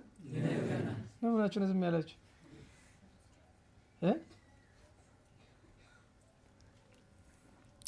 ሙታነ አንስኡ እለ ለምጽ አንጽሑ አጋንንተ አውጽኡ ድውያነ ፈውሱ ነው አይደል? እንተርጉምባችሁ። ሙታነ አንስኡ ልባቸው የሞተውን ብለህ ተርጉመን፣ እለ ለምጽ አንጽሑ ከንፈራቸው ስብሐተ እግዚአብሔር አልናገርም ብሎ ለምጽ የወጣባቸውን፣ ድውያነ ፈውሱ ድውያነ ልቡና የሆኑትን። ምን ቀረነ? አጋንንት አውጹ አለ። አልተረጉም። ሰደው ከደረ የምትሉ እንዴት ዋላችሁ? እንግዲህ እንዲህ ይላል የቅዱስ ዮሐንስ ወንጌል ምዕራፍ 6 ቁጥር 5 ላይ ጌታችን ኢየሱስም ዓይኖቹን አንስቶ ብዙ ሰዎች ወደ እርሱ ሲመጡ አየና ፊልጶስን ለእነዚህ ሰዎች የምናበላቸው እንጀራ ከወዴት እንግዛ አለው። ሲፈትነው ይህንን አለ እንጂ እርሱስ የሚያደርገውን ያውቅ ነበር። ፊልጶስም መልሶ እንዲህ አለው፣ ከእነርሱ ለእያንዳንዱ ጥቂት ጥቂት ይወስዱ ዘንድ የ200 ዲናር እንጀራ አይበቃቸውም። ከደቀ መዛሙርቱ አንዱ የስምዖን ጴጥሮስ ወንድም እንድርያስ እንዲህ አለ፣ 5 የገብስ እንጀራና 2 ዓሣ የያዘ ብላቴና በዚህ አለ። ነገር ግን እነዚህን ለሚያህል ሰው ምን ይበቃሉ አለ። ሀሎ አሃዱ ወልድ ይላል። አንድ ብላቴና አንድ ታዳጊ አለ። በቤተ ክርስቲያን ትርጓሜ ምን ይባላል? ይሄ እናቱ ቅድስት ማርያም 5 እንጀራና 2 ዓሣ አሸክማ ይዛው እዚያ ስፍራ የተገኘች ማን ነው? ቅዱስ ማርቆስ ነው። አየው አገልግሎት እንደዚህ አይነት እኮ አለ። እናንተ አሁን ዛሬ ህብስት አለ ቢኖር ነው የሚሻል። እሱን እኮ ማምጣት ጥሩ ነው። አንዳንድ ቀን አገልግሎት ሲመጣ እኮ ግን ለእኛ አይደለም። አሁን እኛ እዚህ ሁላችን ማደሪያ አለን አይደል? ደሞዝ አለን፣ ምግብ አለን። እሷ ይዛ የመጣችበት ምክንያት ምንድን ነው? ጌታችን መድኃኒታችን ኢየሱስ ክርስቶስ ስጋችን ተዋሂዶ በዚህ ምድራዊ ሀብት ነበረው? ንገሩኝ። ከሚከተሉት ሁሉ ምድራዊ ሀብት የያዛለ የለም። ስለዚህ እነ ቅድስት ዮሐና፣ እነ ቅድስት ሰሎሜ፣ እነ ቅድስት ማርያም ካላቸው ነገር ያመጡ ነበረ እና የዛን ቀን ምክንያቱም ያ የመጣው ለማን ነው? ለደቀ መዛሙርት ነው። ግን ጌታችን ተከትሎ ስንት ሰው መጣ? 5000 እንግዲህ ባሎች ብቻ ማለት ነው። ሚስቶችና ልጆችን ብትቆጥሩ 10 ምናምን ሺህ ሊገባ ይችላል። እና ያንን ተሸክሞ ይዞ የነበረው ታዳጊ ወይም ያን ተሸክሞ የነበረው ወጣት ብላቴና ቅዱስ ማርቆስ ነው። ወደ ነገራችን እንመለስና ጌታችን ሲያዝ ዮሐንስ ቆሞ ቀረ እዚያው ላይ የትም አልሄድም ብሎ። ሌሎቹ ተበትነው ጠፉ። 2 ግን ቀሩ። አረጋዊ ቅዱስ ጴጥሮስ፣ ጎልማሳው ወይም ወጣቱ ቅዱስ ማርቆስ። የሚገርመው ነገር ቅዱስ ጴጥሮስ ጌታችን ተይዞ ወደ ሊቀ ካህናቱ ግቢ እስከሚሄድ ድረስ ነበር አይደል? ኋላ ተደብቆ እየተከተለ ይህንን ለማድረግ ሞከረ። ቅዱስ ጴጥሮስ ያደረገውን ነገር ለማድረግ ሲከተል ግን ቅድም ያነበብነው ላይ እንደሚለው እንዲህ ይላል ቁጥር 51 ላይ እርቃኑን በነጠላ የሸፈነ አንድ ጎልማሳ የሚከተለው ነበረ፣ ጎልማሶችም ያዙት ይላል። በወቅቱ የነበሩት ከዚያ ከበረኞቹ መካከል የተወሰኑት ያዙት። ያን ጊዜ ነጠላውን ትቶ ራቁቱን ሸሸ ይለናል። ምን ማለት ነው የሚለውን በመጨረሻ በማጠቃለያ እንመጣበታለን። አንደኛው ግን እንነጋገረው የሚገባ የስንተኛ ነገር ሆነ? 4ኛ። 5ኛ መንፈስ ቅዱስ የወረደበትን ወራት ጥቂት እንመልከት። ቅዱስ ማርቆስ ልብ በሉ፣ ለቅዱስ ማርቆስ 2 ነው ነገሩ። ሌሎቹ ደቀ መዛሙርት ጌታችን ስላዘዛቸው አንትሙሰ ንበሩ ሀገረ ኢየሩሳሌም እስከ ተለብሱ ኃይለ ማርያም ብሏቸዋል። ከአርያም መንፈስ ቅዱስ እስኪወርድላችሁ እስኪሰጣችሁ ድረስ እንዳትለቁ ብሏቸዋል። ያንን ይዘዋል። ከዚያ የማንም ቤት ነው መንፈስ ቅዱስ የመረጠላቸው? የቅድስት ማርያምን ቤት ነው፣ የቅዱስ ማርቆስ እናትን ቤት ነው። ለቅዱስ ማርቆስ ግን የአጥንቱን ምኑ ነው? ቤቱ። ምሳሌ ከመጣላችሁ ለምሳሌ አስቡት። ሰዎች ቤተ ክርስቲያን ለመሳለም ከሩቆታ ይመጣሉ አይደለም? እዚህ ሰንብቱ ቢባሉ 10 ቀን መቼም ሰው ቤቱን ሲለቅ ትንሽ ይጨንቀዋል አይደል? ግን ቤተ ክርስቲያኑ ቤቱ ቢሆንለት ወይም ለምሳሌ መቃብር ቤት አለውት አይደል? የምጽዋት ማለት ነው፣ የራሱ ሳይሆን ጥሩ ነው አይደል? የድምፅ ዋጋ እያደነቆረን ነው እንጂ ሚካኤሎች በጣም እንዲያው ሲነግሯችሁ እንዳታበሱት ነው እንጂ አሁን በጣም ጥሩ ነዋል። አያስጮሁ ምን አይሉ እንጂ የላኛው ተበላሽቶ ነው መሰለኝ ነው ያሰንብተው እነሱ እንዳለ የኛውንም የላኛውን የሚያበላሽ ነገር በመጣ እውነቴን ነው። እኔ በዚህ ጉዳይ ደጋግሜን የምነግራችሁ በቃ ምንም እንዲያው እና ደስ ይላል። ለምን አስቡት፣ ለማስቀደስ መምጣት ብትፈልጉ ቅዳሴ ስንት ሰዓት ነው የሚገባ? 11 ሰዓት። መጀመሪያ ነገር ብርድ አለ፣ ቀጥሎ ጨለማ ነው፣ 3ኛ ዱርዬ አለ አይደለም? ቤተ ክርስቲያን ግቢ ውስጥ የሚኖር የሁሉ ጭንቀት አለ። ዓለም እኮ ነው። የገዛ ቤቱ ቤተ ክርስቲያን ውስጥ የሆነለት ሰው ዓለም ነው። ተመስገን መድኃኔ ዓለም። በምድር ገነት ነው። በነገራችሁ ላይ እንድታውቁት በምድር ገነት ማለት መቃብር ቤት ነው። ቅዱስ ማርቆስ የገዛ ቤቱ ያደገበት የኖረበት ቤቱ ነው። ያ ግን ከሱ ቤትነት ይልቅ ክርስቶስ መድኃኔ ዓለም እና የክርስቶስ ደቀ መዛሙርት ከሁሉ በላይ ሆነች ንግሥት እመቤታችን ማርያም ስላለች ቤቱ ይበልጣል። እዚያ ቤቱ ነው። ርደተ መንፈስ ቅዱስ ሲወርድ ቅዱስ ማርቆስ ስንት ቋንቋን የተገለጠለት ይባል ታውቃላችሁ አይደል? ደቀ መዛሙርት 12 ሐዋርያት የተገለጸላቸው ስንት ቋንቋ ነው? 71 ነው። 72ኛው የራሳቸው ስለሆነ ማለት ነው። ከ72ቱ አርድእት የተገለጠላቸው ከስንት እስከ ስንት ነው ይባላል? ከ28 እስከ 68 ነው ይባላል። አንዳንዶቹ እስከ 70 እስከ 71ም ያደርሱታል። አባቶቻችን ምን አሉ? ቅዱስ ማርቆስ የተገለጠለት ቋንቋ 30 ነው። ምን ነው ስለ ማዕረግ ነው ወይ ቢሉ ስለ ማዕረግማ ቢሉ ሌላውም ተገልጦለታል። ነገር ግን አፍሪካ ውስጥ ገብቶ ያስተማረባቸው ሀገሮች ውስጥ እስከሚሰዋ ድረስ 30 ቋንቋ ደርሶ ነበር ይባላል። አንዱ ሀገር ይገባና በቋንቋቸው ያስተምራል። እንደዚያ እያደረገ 30 ሀገረ ስብከቱ አፍሪካ ውስጥ 14 ሀገረ ስብከት ነው የነበረው። በ14ቱ ሀገረ ስብከት 30 ቋንቋ ተናጋሪዎች ገጥመውታል። ለእነዚህ ሁሉ በየቋንቋቸው ስላስተማራቸው ነው 30 የተባለበት ምክንያት። እና ስለዚህ ይህንን 5ኛ እንላለን። መንፈስ ቅዱስን ተቀበለ። ንስኡ መንፈሰ ቅዱስ ያለውን ተቀበለ መንፈስ ቅዱስን። 6ኛ የምናነሳው ቅዱስ ማርቆስ ከዚህ በኋላ ድካም እንደገና አግኝቶታል። መጀመሪያ ሸሸ ይለዋል፣ ኋላ ደግሞ ድጋሚ ሸሸ። ቅዱስ ማርቆስ ታዳጊ በመሆኑ ምክንያት ስሙ ተጠቅሶ የምናገኝበት ለአገልግሎት ይወጣ ቅዱስ ጳውሎስ ካመነ በኋላ በርናባስና ጳውሎስ ለአገልግሎት ሲወጡ ተከትሏቸው ሄደ። በጣም ሲያሰቃዩቸው አየና ደንግጦ ተመለሰ። አሁን በጣም ቅዱስ ማርቆስ ተቀይሞት ነበር ይባላል። በኋላ ምንነቱ እስኪገባው ድረስ ማለት ነው። በጣም ተቀይሞት ነበር። ኋላ በርናባስና ጳውሎስ ተመልሰው ወደ ኢየሩሳሌም መጥተው እግዚአብሔር ያደረገላቸውን ቸርነት ሁሉ አሕዛብ እንደምን እንዳመኑ ታምራት እንደተደረጉላቸው ሲናገሩ ቅዱስ ማርቆስ ተጸጸተ። ከዛ ሐዋርያት ሲኖዶስ አድርገው በግብረ ሐዋርያት ምዕራፍ 15 ላይ ያለው የመጀመሪያውን ቅዱስ ያዕቆብ ዘኢየሩሳሌም የሚመራው ሲኖዶስ ከተደረገ በኋላ ለአገልግሎት በርናባስና ጳውሎስ ሲወጡ ሄዶ ጸጽቶኛል ውሰዱኝ አላቸው። እንዴት ዋላችሁ? ቅዱስ ጳውሎስ ምን አለ? ኧረ የለ አንተን አንወስድም፣ ትተን መጣ አገልግሎት ትተመጣ አንወስድም አለ። እምቢ አለ። ቅዱስ በርናባስ ምን አለ? እንውሰደው፣ ግድ የለም እንውሰደው አለ። የለም አለ። ክርክር ሆነ። አይ እንኪያስ ጎዳናችንን እንለይ አለ። ቅዱስ ጳውሎስ ማንን ትምህርት ተባለ? ሲላስን ስጡኛል። ቅዱስ ሲላስን ያዘ። ቅዱስ በርናባስ ማንን ያዘ? ቅዱስ ማርቆስ። አንዳንድ ሰዎች ምን ይላሉ? በርናባስ ማርቆስን የወሰደው ዘመዱ ስለሆነ ለዝምድና የእናቱ ወንድም እኮ ነው። የቅድስት ማርያም ወንድሟ ነው፣ ትንሽ ወንድሟ ነው በርናባስ እኮ። ለዝምድናው ግን የሚገርማችሁ ቅዱስ ጳውሎስና ቅዱስ በርናባስ ዘመዶች አይደሉም። በዙሪያ ጥምጥም ማርቆስ ለማንም ዘመድ ነው፣ ለቅዱስ ጳውሎስም ዘመዱ ነው በዙሪያ። እንደሱ አይደለም ግን መንፈስ ቅዱስ ይህንን ያደረገበት ምክንያት ጳውሎስና በርናባስን ያክል ታላላቅ ሐዋርያት በአንድ ጎዳና ቢሄዱ ትምህርት ይጸናል እንጂ አይሰፋም። ስለዚህ ምን እንዲሉ አደረገ? እንዲለያዩ አደረገ። ስለዚህ ቅዱስ በርናባስ ቅዱስ ማርቆስን ይዞ ሄደ፣ ቅዱስ ጳውሎስ ቅዱስ ሲላስን ይዞ ሄደ። ከቅዱስ በርናባስ ጋር ሆኖ ወጣ ወረደ፣ ብዙ አገለገለ። በተለይ በሀገረ ቆጵሮስ በብዙ ክርስቶስን፣ በምድር ደግሞ ቅዱስ በርናባስን አገለገለው። አይሁድና አረማውያን ተነሳስተውባቸው ብዙ አሰቃይተዋቸው ያሉበት የተሳት ለቀውባቸው ከብዙ ስቃይ በኋላ ቅዱስ በርናባስን ገደሉት። ቅዱስ ማርቆስን ግን መንፈስ ቅዱስ አተረፈው።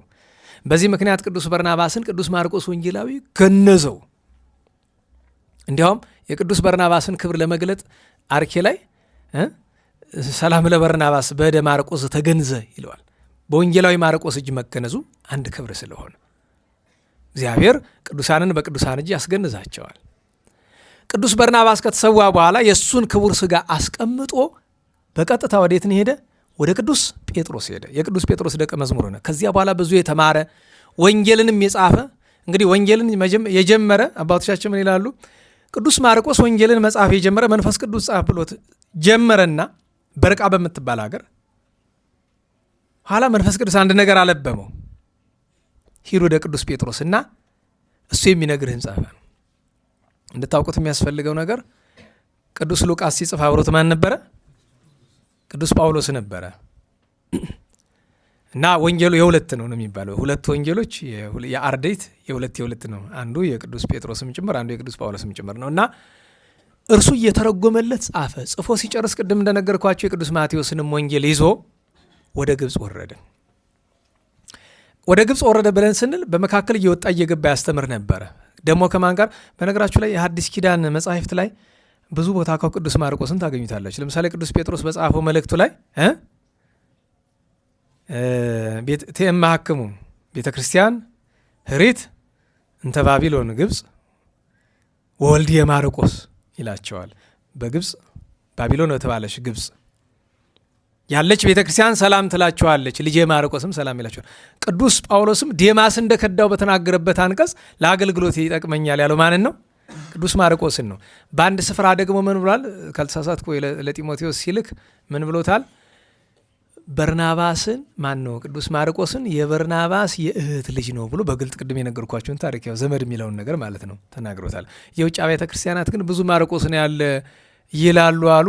እንተዋቸው እነሱን። እኛ የምናውቀው ማርቆስ ስንት ነው? አንድ ነው።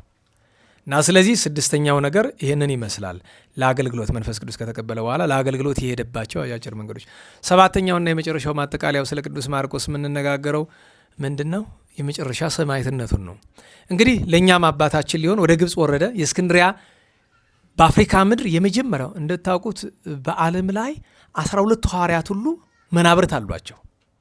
የጵጵስና መንበር ማለት ነው። በቤተ ክርስቲያናችን ታሪክ 5 ታላላቅ መናብርት አሉ። ከ5ቱ አንዱ ቅያሪ ስለሆነ 4 ትልልቅ መናብርት አሉን። በሉ አምጡ። አንደኛ የሮም ትክክልሽ። የማን ነው መንበርነቱ? የቅዱስ ጴጥሮስ። እሺ። ሁለተኛ የአንጾኪያ የማን ነው መንበርነቱ? ቅዱስ ጳውሎስ አይደለም። እሺ እሺ ቅዱስ ዮሐንስ። ይኸውላችሁ የአንጾኪያ መንበር ባለቤቱ 2 ነው። ቅዱስ ጴጥሮስም ቅዱስ ዮሐንስም አሉበት። ዋና መንበርነቱ ግን ለቅዱስ ጴጥሮስ ነው። የቅዱስ ጴጥሮስ ድርብ መንበር ነው የሚባል። ለምን ቢባል አንጾኪያና ሮም እኮ አንድ ናቸው። ታውቃላችሁ አይደል? አንጾኪያ ማለት እኮ ምስራቅ ሮም ነው። እናዋላችሁ። በእርግጥ ሌሎቹም ሮም ውስጥ ነው ያሉ። ዞሮ ዞሮ በጥንቱ ግዛት ከሄድን ይኸውላችሁ አንጾኪያ በጣም የምትታወቅ በአግናጤዎስ ነው። ግን የአግናጤዎስ መኖር አለ። ምክንያቱም ቅዱስ አግናጤዎስን የሾመ ማን ነው? ቅዱስ ጴጥሮስ ነው። በዛ ምክንያት ነው አንጾኪያ የእሱ መንበር የምትባል። ከሐዋርያትም ሌሎች ነበሩባት። ኤፌሶን ሶስተኛዋ ማናት? ኤፌሶን ናት። በኋላ ወደ ምን የተቀየረችው? ቁስጥንጥንያ። ደህና ዋላችሁ። አንደኛ ሮማ አላችሁ አይደል? ሁለተኛ አንጾኪያ፣ ሶስተኛ ማን አለ? ኤፌሶን ናት። የዮሐንስ ወንጌላዊ ናት። ኋላ ግን ወደ ማን ተቀየረች? ቁስጥንጥንያ። ለምን ይባል? የንጉሥ ከተማ ሲቀየር ማለት ነው፣ በቆስጠንጢኖስ ምክንያት። አራተኛዋ ማን ናት? እስክንድሪያ። የማን መንበር ነው? አያችሁ፣ ከሐዋርያት ወደ ምን ወጣ? ወደ አርዲት። ያም ሆኖ ግን በዓለም ታሪክ 4 ታላላቅ ክቡራን መንበሮች የሚባሉ እነዚህ ናቸው። አምስተኛው ማን ነው? የታላቁ ንጉሥ ከተማ ኢየሩሳሌም። ልሸልምህ ነበረ ግን 50 ዓመት ተምርህ ይህን ማወቅ አያሽልም። ደህና ዋላችሁ። እስቲ ባለፈው ዝርዝር የሰጣችሁኝ የዛ የአብይ ጾም ያገለገሉ 9 እህቶችና 4 ወንድሞች መጽሐፉ መውሰድ ትችላላችሁ። መሰረተ እምነት የሚለውን መጽሐፍ ማለት ነው፣ እንደ ሽልማት አይደል?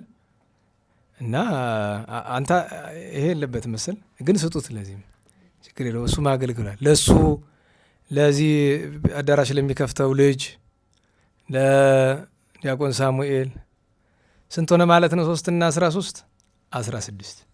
ለጊዜው 16 መጽሐፍ ተፈቅዷል።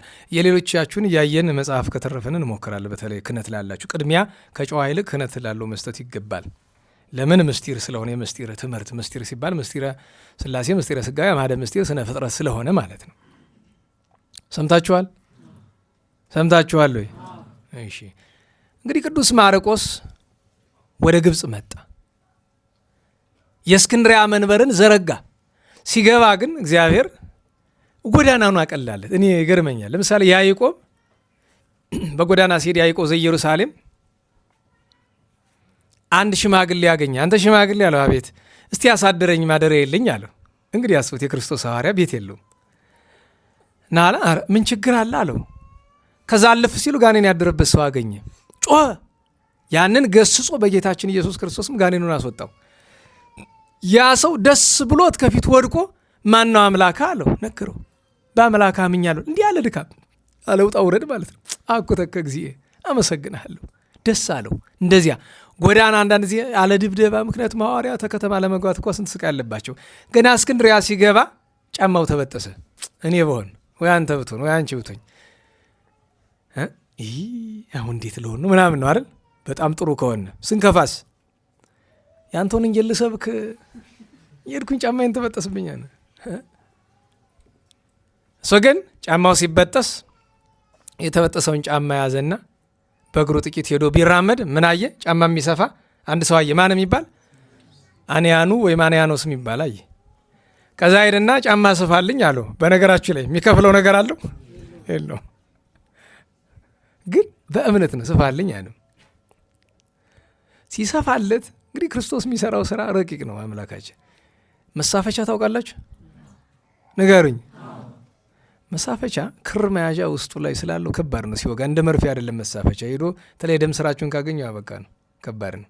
ምክንያቱም ሄዶ ደም ስር ካገኘው ልታወጡ ስትሉ በሰርጀሪ ካነ ዝም ብላችሁ በትጎቱት የሆነ ነገር ይዞ ከሳበ ችግር ነው። መሳፈቻው ሄዶ ጣት ውስጥ ገባ። በጣም ሲጮህ አታኦስ ይላል በአንድ ቋንቋ፣ በአንዳንድ ቋንቋ ደግሞ ኢታስታኦስ ይላል። አታኦስ ካለ አምላክ ማለቱ ነው። ኢታስታኦስ ካለ አሃዱ አምላክ ብሎ ጮኸ። ያን ጊዜ ቀና ብሎ ጌታዬ ጎዳናዬን የጠረክልኝ ተመስገናለ። በሁለት ነገር፣ አንደኛ ያቺ የተበጣች ጣት ስራ ትሰራለች። ሁለት ምን ሲጠራ ሰማው? የጌታችንን ስም ሲጠራ ሰማው። ተአምሮኑ ለዘተጼውኦ የምትጠራውን የጠራውን ስም ታውቀዋለህ አለው። አይ አላውቀውም፣ ብቻ ግን በልምድ አባቶቻችን ስላስለመዱን እንጠራዋለን አለ። በል ማን እንደሆነ ልንገርህ አለና ዝርዝር አድርጎ ከጥንተ ተፈጥሮ እስከ አዲስ ተፈጥሮ ከተረከለት በኋላ አምላካችን እንጂ እንዲሁ አይደለም ናም አላሳይ ብሎ ወገብረ ጽቡረ በምራቅ ምለት ትፍ አለና ጭቃ አድርጎ ቅብት ቅብት አድርገው ጥረገው አለ። ቢጠርገው መዳን እኮ አይደለም እንዳልተወጋ ሆነ ጨርሶ። ያንተ አምላክማ እውነተኛ አምላክ ነው ብሎ ሰገደለት፣ አስተማረው።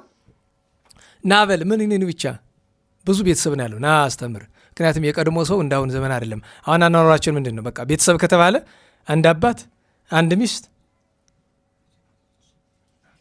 ሚስት ነው። እዛ በላይ ያለበትን ተውት። አንድ ሚስት አይደል? ከዛ ቀጥሎ ጥቂት ልጆች ነው። እንደ ቀድሞ ዘመን ብዙ መውለድ የለም። እውነቴን ነው። አንዲት እናት ባለፈው እንዲያው ስንት ልጅ አለዎት አንኳቸው። ኧረ አንድ 11 12 እድሜ ገታኝ ሳልጨምር አለ። የጤናው ነገር ስላችሁ ኧረ ብዙ ያመኝ ስኳሩ ምንም አይጠፋም አሉ። እንግዲህ ያስቡት ነው ነው ማለት እና ሰርጀሪ ምናምን የለም። ኧረ ተው በተፈጥሮ ነው በእግዚአብሔር ነው የምወልድ እና እድሜ ገታኝ ልጨምር ነበር። እና የቀድሞ ግን እንዴት ነው የሚኖሩት? አንድ ቤተሰብ ከተባለ ለምሳሌ ያዕቆብ ወደ ግብፅ ሲወርድ ስንት ነፍስ ነበረ? 75 እንደዚያ ነው። እና በላ አስተምራለ ቤተሰቡን በሙሉ። የሚገርማችሁ ነገር አስተምሮ አጥምቋቸው ሲሾማቸው ወደ 12 ካህን፣ አንድ ኤጲስቆጶስ ቅዱስ ያንያኖስን ማለት ነው። ኋላ ወደ ሊቀ ጵጵስና ማድረግ አድጓል። ቅዱስ ማርቆስ ሲሰዋ ማለት ነው።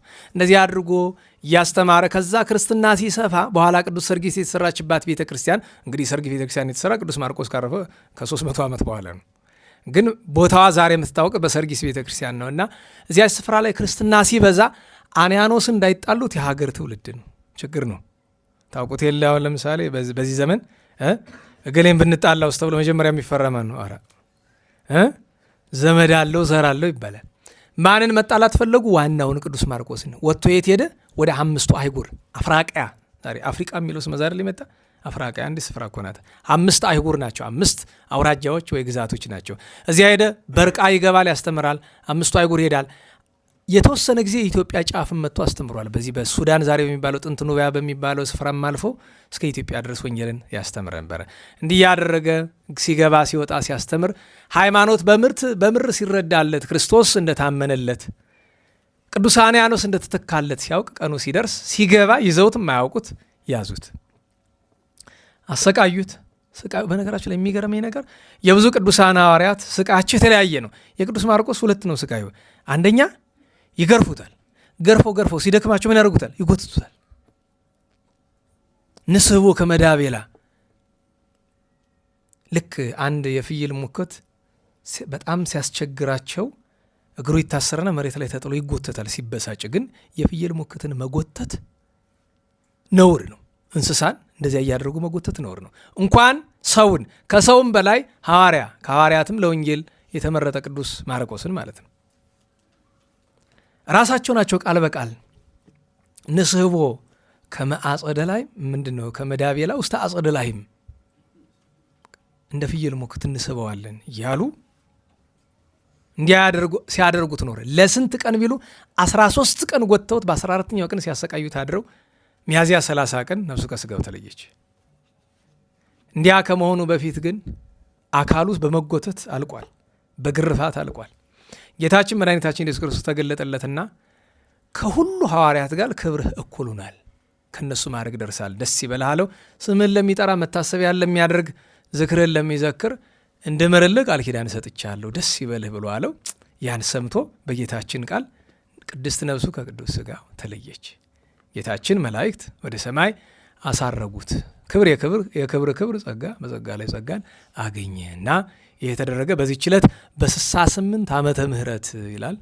8 ዓመት ቢቀንሱበት ላቆጣጠር ከሆነ በ60 ዓመተ ምህረት አካባቢ ማለት ነው። እግዚአብሔር የወንጌላዊውን በረከት ያሳድርብን። ይበቃናል አይደል? እሺ ይበቃ። አይ ሰዓት ይሏል እንግዲህ በነገራችሁ ላይ ሌሎች የምንጨምራቸው ነገሮችም አሉ ከህይወቱ ከታሪኩ ከታምራቱ ውስጥ ያለ።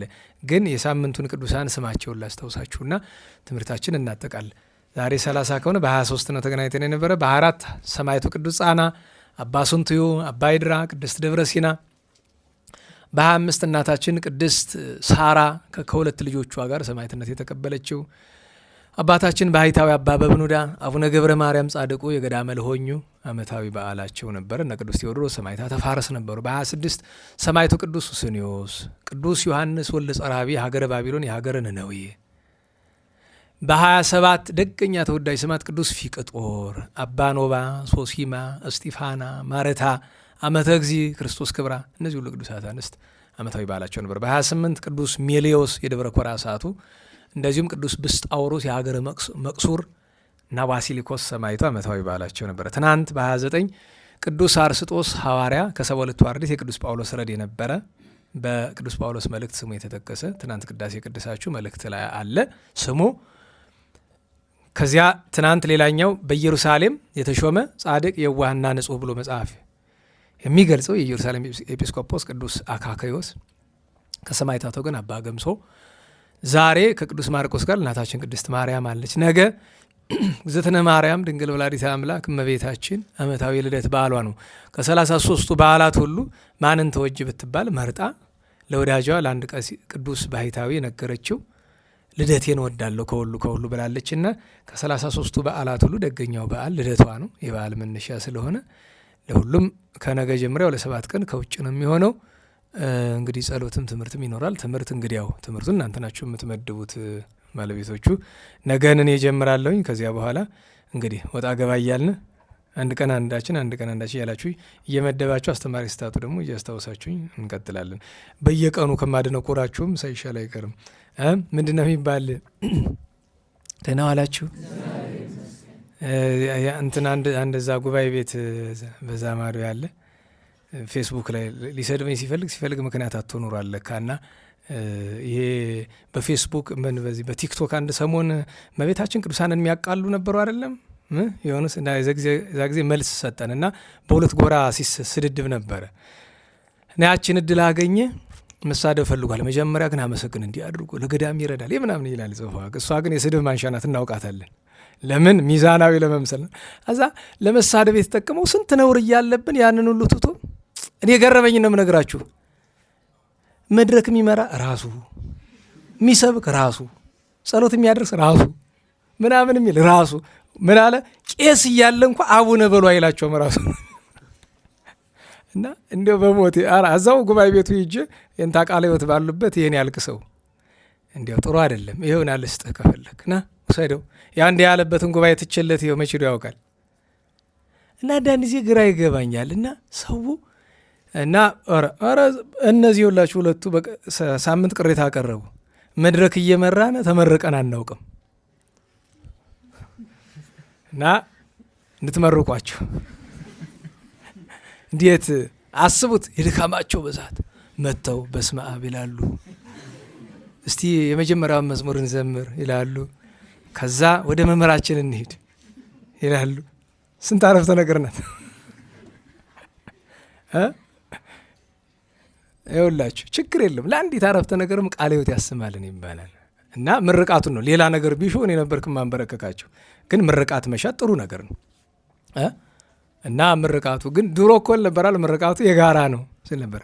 ሰዓት ቁጠባ በሚል ነው እንደሱ የምናደርገው። እና ለሁሉም ከነገ ጀምሮ አስተማሪ ያው ነገ እኔ ያስተምራለሁ። ከዚያ በኋላ ያለው እግዚአብሔር ያውቃል። ሁሉም እንነጋገርበታለን። ስለዚህ ነገ የእመቤታችን ልደት ነው። የእግዝእትነ ማርያም በዓሉ የምናከብረው የት ነው? ፊት ሚካኤል። እዚያም ማድባ አለ፣ የምትሄዱ መሄድ ትችላላችሁ። ግን እኛ እዚህ ነው የምናከብረው። ቸስ ከደጃችን እያለች እመቤታችን አልፈን ሌላ ቦታ አንሄድም። እዚያ ደግሞ ሰው ስለሚበዛ መውጫ መግቢያ የለውም። እዚህ ግን ዓለም ነው፣ ለመውጣትም ለመግባትም ጥሩ ነው። እና ስለዚህ እናከብራለን እመቤታችን ልደት። አብረን ኢያቄም ሐናን እናስባለን። አቡነ ቀውስጦስ ጻድቁ ነገ ነው ልደታቸው። የመሃገሉ አቡነ ቀውስጦስ፣ ቅዱስ በርቶሎሜዎስ ኤጲስቆጶስ፣ አባ ሕርያቆስ ቅዳሴውን የደረሰበት ቀን ነው ነገ። እሱንም እናስባለን። በሁለት ጻድቅ ኢዮብ፣ ተአጋሲ ኢዮብ፣ አባ ቴዎድሮስ እና አባ ኤሲ አሉ። በሶስት ቅዱስ ያሶን፣ አባ ብሶይ፣ ቡርክት ንግሥት ወለተ ማርያም፣ እነ ቀሲስ ሴም ሌሎችም ቅዱሳን አሉ። በአራት አቡነ መልከ ጼዴቅ የሚዳ ሸዋ ውስጥ ገዳም ያላቸው ታላቁ መልከጼዴቅ የአቡነ ሀብተ ማርያም የቆመ አባታቸው፣ አቡነ አድኃኒ ጻድቁ የአቡነ ተክለ ሃይማኖት ረድ የነበሩት አድኃኒ ጻድቁ እና አባ ዮሐንስ እና ሶሲማና ኖዳ የሚባሉ ሰማዕታት ዓመታዊ በዓላቸው ነው። በ5 ነቢዩ ቅዱስ ኤርምያስ ዓመታዊ በዓሉ ነው። የዛሬ ሳምንት ስንት ነው የሚሆነው? 7 ነው። በ6 አባታችን እስክንድሪያዊ ቅዱስ መቃርስ ዓመታዊ በዓሉ ነው። ቅድስት ሰሎሜ የደብረ ሊባኖሷ ታላቋ እናት ገዳማዊት ቅድስት ሰሎሜ፣ ቅድስት ዳላዢ ወይም ዲላጊ እና ልጆቿ ሰማዕታት ናቸው። እነ ቅዱስ ዳናሴዎስ፣ እነ ቅዱስ ይስሐቅ፣ ሌሎችም ቅዱሳን የዚያን ቀን ዓመታዊ በዓላቸው አለ። በ6 የዛሬ ሳምንት በ7 ቅዱስ ተናገር አትናቴዎስ ሐዋርያው። ስለዚህ ዛሬ ሳምንት የእመቤታችንም የልደቷ ማጠቃለያ የሐዋርያው የአትናቴዎስም ዓመታዊ በዓል ነው። ደግሞ ዓርብ ነው፣ መደበኛ የጉባኤ ሰዓት ነው ማለት ነው። ቅዱስ አትናቴዎስ ብቻ አይደለም። እስቲ ሌላ በዓል አስታውሱ። ሌላ አለ፣ 2 በዓላት አሉ። እስቲ አንዱን ታላቁ ሲኖዳ ልደቱ ማለት ነው፣ አርሲ መትሬዳ ሲኖዳ እና ደግሞ ቅዱስ ዮሐንስ የሚባል አባታችን ገዳማዊ ምጽዋት የሚወድ ቅዱስ አባት ነው። እግዚአብሔር አምላካችን ሁላችን የዚያ ሰዎች ይበለን። ርዕሳችን ምን ነበረ? ወየ ራቁቱን ሸሸ። አጭር ነገር ብቻ ልንገራችሁ ለእኛ ትምህርት እንዲሆንን ነው። ቅዱስ ማርቆስ ራቁቱን ሸሸ ለመባል 2 ነገር፣ አንዱን ነግሬያችኋለሁ። ምክንያቱም ሲመጣ አለባበሱ ራቁቱን በላይ የሚሸፍን ነገር፣ ምክንያቱም በላይ የወሰዱት ሰንዱኑን ነው፣ ሲይዙት እሱን ነው ትቶላቸው ሄደ። ሊጨብጡ ሲሞክሩ ያንን ነው ትቶላቸው ሄደ። ልብስን ስለመተው በወንጌል የተጻፈ ሌላ ቃል አለ አይደለም? በርጤሜዎስን አታስታውሱትም? አይነ ስውሩ ጌታችን አይኑን ሊያበራለት ሲል መጀመሪያ ጮኸ። ምን እያለ? ወልደ ዳዊት ተሳሃለኒ፣ የዳዊት ልጅ ሆይ ይቅር በለኝ ራራልኝ እያለ ሲጮህ ከዚያ የነበሩ ሰዎች ምን አሉት? ወንጌል ባለፈው በቀደም አንብቦ ያልኳችሁስ አነበባችሁ? እስቲ ያነበባችሁ በሉ እንጂ አውጡት። ሌሎቻችሁስ? ቅጣት። አሁን ወንጌልን ቅጣት ብዬ ደግሞ ማለት ይከብደኛል። አሁን ሙሉን አንብቡ ልላችሁ ነበር። ቅጣት ሳይሆን በሉ ሙሉ የማቴዎስ፣ የማርቆስ፣ የሉቃስ፣ ዮሐንስ 4ቱን ወንጌል አንብባችሁ ትጨርሳላችሁ። እጃችሁን ታጥባችሁ ስታነቡ ወንጌል ማለት ነው፣ ትእዛዝ ነው። እጃችሁን ታጥባችሁ አቡነ ዘበሰማያት ብላችሁ አማትባችሁ ነው የምታነቡት። እስከቻላችሁት በቀን 10 ምዕራፍ አንብቡ፣ 1 ምዕራፍ አንብቡ፣ 3 ምዕራፍ አንብቡ። ግን እንድትጨርሱ 4 ወንጌል አንብባችሁ መጨረስ ግዴታችሁ ነው። ብትችሉ በባዶ ሆድ ከምግብ በፊት፣ ካልቻላችሁ ደግሞ ምግብ ከተመግባችሁ ከ30 ደቂቃ ከ1 ሰዓት በኋላ አፋጥርታችሁ። ገብቷችኋል? ገብቷችኋል ወይ? ሁላችሁም ታነባላችሁ ወንጌል 4 ወንጌል። ይሄ ትእዛዝ ነው። እምቢ ካላችሁ እናንተ ታውቃላችሁ፣ እኔ አልቆጣጠራችሁም። ስለዚህ የሰጠዋቸው የቤት ስራ ምን ነበር? ሚን ብፁዕ ዘዩብ እምዘይነስእ፣ ከሚቀበል ይልቅ የሚሰጥ ብፁዕ ነው። በከመ ቃሉ ለእግዚእነ አለ ጌታችን እንዳለ። እስቲ ያነበባችሁ አገኛችሁ? እንደዛ የሚል ቃል ምን የሚል አገኘ? አንድ ተመሳሳይ በዛ በቴሌግራም የላክልኝ ልጅ አለ፣ ግን ተመሳሳይ አይደለም። ያው ምጽዋተ አበድር እመስዋዕት የሚለው ከመስዋዕት ይልቅ ምጽዋት ወዳለሁ። ለምን በትርጓሚ ያኛውን ይኸውላችሁ ጌታችን ስለ ምጽዋት ያስተማረባቸው ስፍራዎች አለው አይደለም? ይህንን ኃይለ ቃል ጌታችን እንዳለ ብሎ ያለ። እስኪ አንድ ነገር ልንገራችሁ። ቅዱስ ጳውሎስ በመልእክቱ ቅዱስ ሙሴን የተቃወሙት በብሉይ ኪዳን በፈርዖን ቤት 2 ጠንቋዮች ተቃውሞት ነበር አይደለም? በኦሪቱ ላይ ስማቸውን ይናገራል? አይናገርም። ግን ቅዱስ ጳውሎስ ምን አለ? ከመያኔስ ወያንበሬስ ብሎ ስማቸውን ተናገር አይደል? ለምን ቢሉ ሁሉ እኮ አልተጻፈም። እንዴት ዋላችሁ? እንዴት ዋላችሁ? ሁሉ ተጽፏል። ጌታችን እንደዛ ብሎ ለደቀ መዛሙርቱ አስተምሯቸው ነበረ። ነገር ግን ያልተጻፈ አንድም ጌታችን ለቅዱስ ጳውሎስ ተገልጦ የነገረው ነው። ተመሳሳዩን በትርጓሜ ተመሳሳዩን ይዞ እንዲህ ብሎ አነበበው ይላል።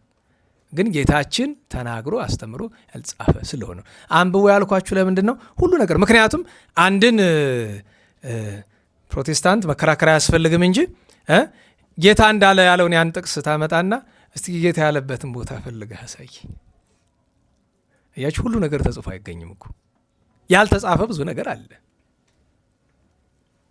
ቅዱሳን በትውፊት አንዳንዱን ቅዱስ ጳውሎስ ተናግሮታል፣ አንዳንዱን ደግሞ አልተናገረው። ለዚያ ነው ባለፈው ሰምታችሁ ከሆነ ሰዎች ቅዱስ ጳውሎስን ወደ መንቀፍ የመጡ ሰዎች አሉ። ድሮ ገድላትን ይነቅፉ የነበሩ እና ቅዱስ ጳውሎስ ለቆሮንቶሶች ሲጽፍላቸው በ7ኛው ምዕራፍ 1ኛ ቆሮንቶስ ላይ ይህንን ግን ከጌታ ሳይሆን ከማን እላለሁ አለ? ከራሴ። ይህንን ይዘው ምን አሉ? የራሱን አመለካከት ነው። ኧረ ሎቱ ስብሐት። ጌታ በወንጌል ያልተናገረው ሲል ነው እንጂ የጌታ ቃል ያልሆነ ነገር ቅዱስ ጳውሎስ እንዴት ብሎ ይናገራል? አለመማር በጣም ይጎዳል የምንለው በተለይ ጉባኤ ቤት ቅዱሳት መጻሕፍት ትርጓሜ አለማወቅ በጣም ነው የሚጎዳ። እንዲያው ነገርን አንሶት ነው። ደህና ዋላችሁ።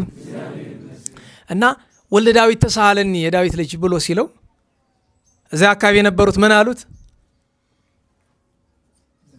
ዝም በል አትጩህብን አሉት። ዝም በል። እንደዛ ሲሉት ጌታችን ቆመለት። ጥሩት አላቸው። ሐዋርያት መጥተው ደስታ አድርግ ዛሬ ደስ ይበልህ መምህር እየጠራህ ነው አሉት። ከዛ ስራዬ ብሎ ምን አደረገ? በላይ የለበሰውን ልብስ አውልቆ ትቶት ሄደ። አሁን ልብስ ማውለቅን ለሁለት ነገር እንድንረዳው ብዬ ነው፣ ለጊዜውና ለፍጻሜ በሚል ለናዋላችሁ። ለጊዜው ልብስ ማውለቅ የሚመከር የሚመሰገን ነገር አለ። ቅዱስ ማርቆስም ልብሱን ትቶ የሄደ በፍርሃት አይደል ከመሞት መሰንበት ነው። ፍርሃት ቦታ አለው። የማይገባ ቦታ ላይ ፍርሃት፣ ስለ ቅዱስ ማርቆስ አይደል የምንነጋገረው፣ ስለ ራሳችን ነው። ፍርሃት የሚገባበት ቦታ አለ፣ የማይገባበት ቦታ አለ። የማይገባበት ቦታ ላይ መፍራት አልኳችሁ። አንድ ወንድ ሚስቱ፣ እህቱ፣ እናቱ ባሉበት ስፍራ ፈርቶ ትቷቸው ሊሸሽ አይገባም። የፈለገ ፈሪውን ቀድሟቸው መሞት አለበት፣ ማዳን ባይችል እንኳ ማለት ነው አይደል? በሀገር በሃይማኖት በርስት በመሳሰለው በቤተሰብ በመሳሰለው ጉዳይ ትቶ መሸሽ አይገባም መፍራት። በግል ጉዳይ ግን ፈርቶ ቢሸሹት ግድ የለም። በሃይማኖት ጉዳይ ግን እንደዚህ የለም። በሃይማኖት ጉዳይ ለግል ከሆነ ፈርቶ መሸሽ ይቻላል። ቤተክርስቲያን ለጥፋት አጋልጦ መሸሽ ግን የለም። ስለዚህ የሚመሰገን ነገር አይደለም። በአንድ ጎኑ ለእኛ ትምህርት እንዲሆንን። ሁለተኛ ነገር ልብስ ትቶ መሸሽ ለአሉታ ያስተረጉማል። ልብስ የምን ምሳሌ ነው? የጸጋ እግዚአብሔር እናዋላችሁ። የለበሰነው ልብስ የምን ምሳሌ ነው? የጸጋ እግዚአብሔር፣ የጸጋ መንፈስ ቅዱስ ምሳሌ። አየህ፣ ቤተክርስቲያንን ትታት ክርስቶስን ትተህ ስትሄድ ምንህ ይቀራል? ምንህ ይነሳል? ምንህ ይወሰዳል? ጸጋ ይወሰዳል። ያን ነው። እንደገና ደግሞ አንድም ብለን ወደ በጎን ተረጉመዋለን። ያ ልብስ በላዩ ላይ ያለ ልብስ የብሉይ ኪዳን ምሳሌ ነው። ብሉይን የመተው አዲሱን ልበሱት ሌለ አሮጌው ልብስ ሳይጣል አዲሱ ይለበሳል? ንገሩኝ። አይለበስም። ስለዚህ የዚያ ምሳሌ። ሁለተኛ ያ ድሪቶ ያ ልብስ ስለ ቅዱስ ማርቆስ አይደለም የምናወራው፣ ምሳሌነት ነው። ሀተታ እየሰጠን ነው። ቅዱስ ማርቆስን በዛ መግለጣችን አይደለም። ኃጢአትን እንደ ካባ ለብሰን የምንኖር ሰዎች ስለሆነ ብዙዎቻችን የዚያ ምሳሌ ነው። መጽሐፍ ኃጢአትን ምን ብሎት ይላል? ግድፍዎ፣ ተዉት፣ ጣሉት። ኃጢአትን እንደ ሸማ ለብሶ የሚኖር ሰው ካለ እንግዲህ በበጎም ባሉታዩ ሁሉም ግን ለእኛ ትምህርት ሊሆነን ነው። የልብስ ነገር ከተነሳ መጨረሻ ማጠቃለያ ነገራችሁ፣ እኔ በሕይወት የሚያስገርሙ ነገሮች አሉ። አንደኛ የልብስ ነገር ከተነሳ ልብስ ሲበላሽ ሁለት ነገር ይሆናል አይደል? አንደኛ ልብሰ ምክ ይባላል። ሁለተኛ ልብሰ ትውዝፍት ይባላል።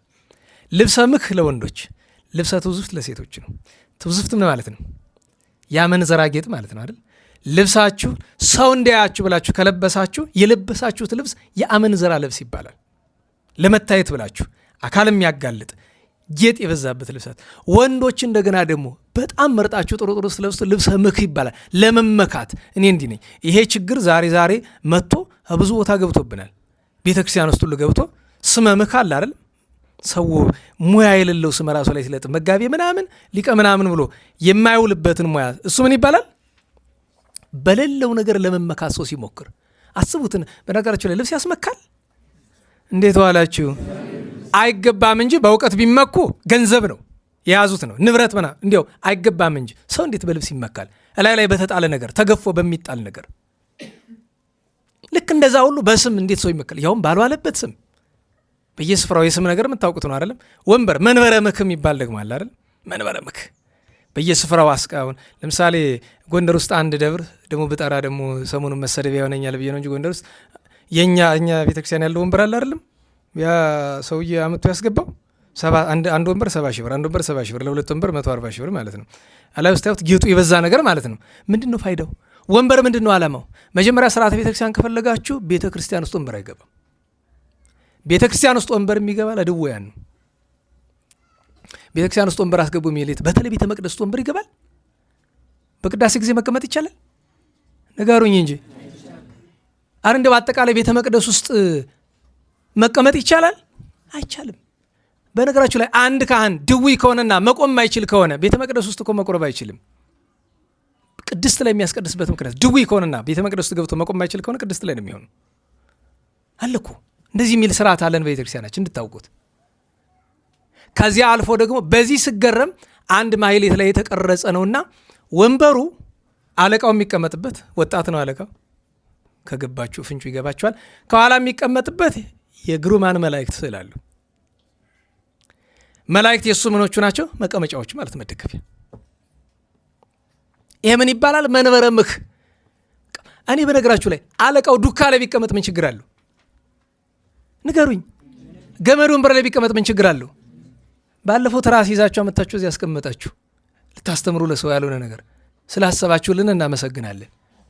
ሲሆን መሬት ላይ ነው መቀመጥ የነበረብን። ለምን? ጌታችን ምን አለ?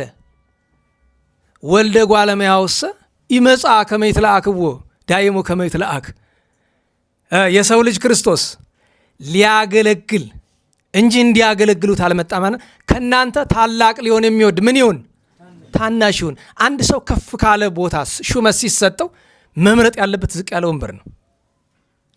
ይሄ አሁን ምን አይነት ነገር ነው? በጣም ያሳፍራል እኮ።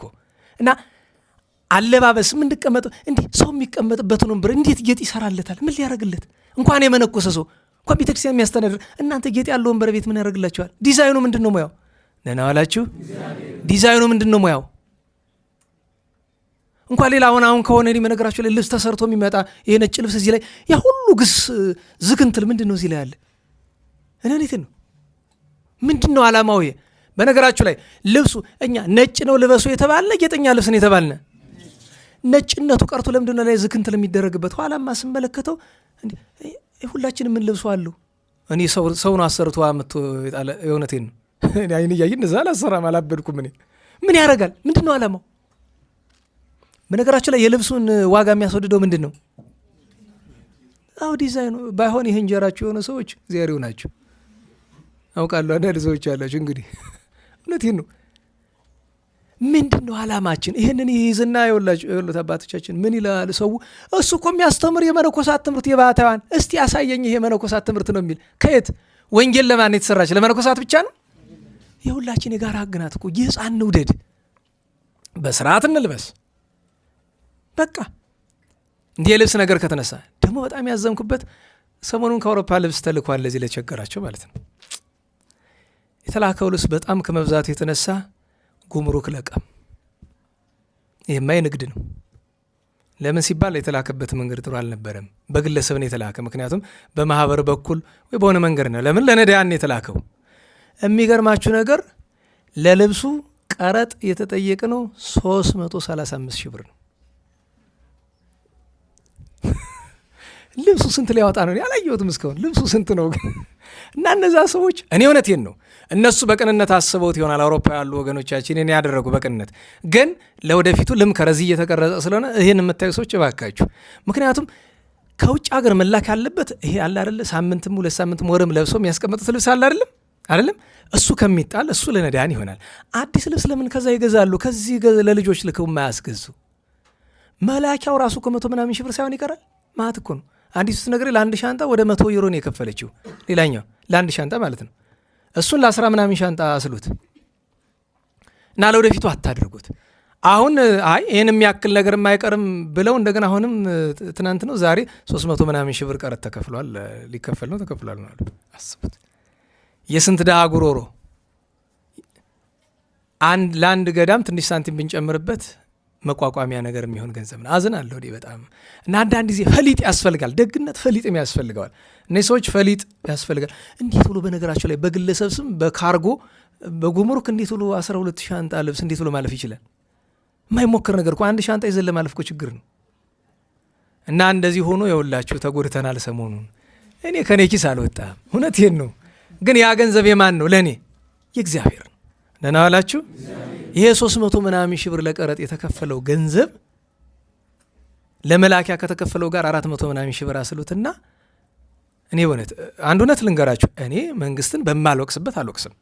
የጎን ወቅሶች ትክክል ነው ያደረጉ። እኔ በነገራ የፈለገ ይሆኑ ለምን ጋኔን አይሆኑም? እንኳን ሰዎቹ ማለት ነው። ይሄ ትክክል ነው እንዴ። እና ታዲያ ለእርዳታ ነው ተብሎ 10 ምናምን ሻንጣ ደብዳቤ የለው ምን የለው በባዶ በግለሰብ ስም ተልኮ እንዴት ብሎ ማለፍ ይችላል? እና ይሄን ያደረጉ ሰዎች እኔ ቅሬታ የለኝም። ባይሆን አይሰሙም እንጂ ይህንን አንድ አላሎ ዛ የሚሰማ ይህን ከሰማ እንዲው መችስ አቅሙ ካለ እንዲው ተለቅልን ጥሩ ነበር። ለምን ለድሃ ነው። ለእኛ ምን ያደርግልናል? ለወገኖቻችን ነው። የተወሰነው ለአብነት ተማሪዎች፣ የተወሰነው ለህፃናት እዚህ ላሉት፣ የተወሰነው ደግሞ ለነዳያንም ይሆን ነበርና እንዲህ አይነት ነገር ተፈጥሯል። እኔ ይህንን ነገር መናገር ግድ ብሎኝ ነው። ለምን ቢባል ለወደፊቱ ባካችሁ ልብስ አትላኩ። ከላካችሁ የለበሳችሁትን ልብስ ብቻ አዲስ ከፈለጋችሁ አዲስ አበባ ላለ ወይ ጎንደር ላለ ለምታውቁት ሰው ልካችሁ አስገዙ። ከዛ ለነዳያን አከፋፍሉ እንጂ ሌላ ያል ኪሳራ እና ችግር ነው። እና ቸሩ መድኃኔዓለም ለሁላችንም የቸርነትን ስራ ያደርግልን። እና ባጭር እንግዲህ ወየ ራቁቱን ሸሸ የሚለው አጭር ሀተታ ለመስጠት ያክል ነው።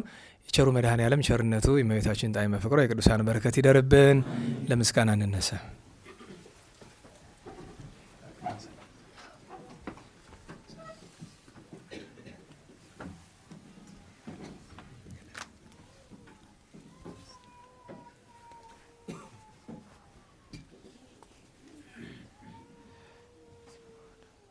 አድኅነነ ሕዝበከ ወባርከነ ርስተከ ሀበነ ኃይለ ወመዊዓ ለአግብርቲከ ለእለ ነጽየው ስመከ እቀበነ ወሉደ ሕዝብከ ወእጽራነ በኃይለ መላእክትከ ወአጥራ በኩሉ ጊዜ ወበኩሉ ሰዓት በኃይለ መስቀልከ ረድአነ በዕፀ መስቀልከ ቤዛነ በእንተ አብርሃም ፍቁርከ ወበእንተ ይስሐቅ ቁልኤከ ወበእንተ እስራኤል ቅዱስከ ተዘከር እግዚኦ ኪዳነከ ፍጡነ በአምሳለከ መሐርኪያነ ዘፈጠርከ ስራይ ኃጢአተ ሕዝብከ ወመሐር ተግባረከ እግዚኦ ታጥብአነ ሐሰለከ በእንተ ማርያም ወላዲትከ ወበእንተ ዮሐንስ መጥምቅከ ወበእንተ ኩሎሙ ቅዱሳኒከ ረድአነ ወአጥራ በኃይለ መስቀልከ ኢታስተኀፍረነ እግዚኦ በቅድሜከ እግዝእትነ ነጽሪ ኀቤነ ጸለይ ለነ ለደቂቅኪ ወአድኅነነ እምኩሉ መንዳቤ ወኀዘን መዓልተ ምስሌነ ወሌሊተ ማእከሌነ አንተ እግዚኦ ኢትርሐቅ እምኔነ ሀሉ ምስሌነ ረዳኤ ኩነነ ኢትግደፋነ ወኢትመንነነ አምላከ ሰላም ተራድአነ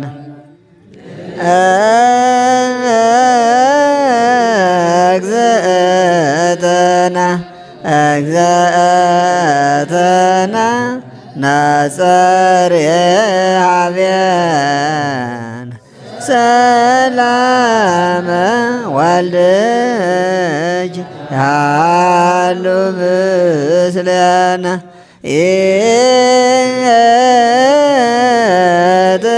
ኢትግደፋነ ኢትግደፋነ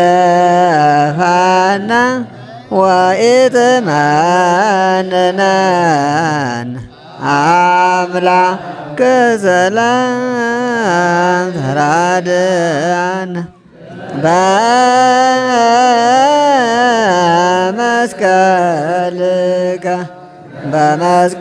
በመስቀልከ ባርከነ መርቆሬዎስ አበቁልና በኪዳንከ ተማህፀነ አብየ አበቁልና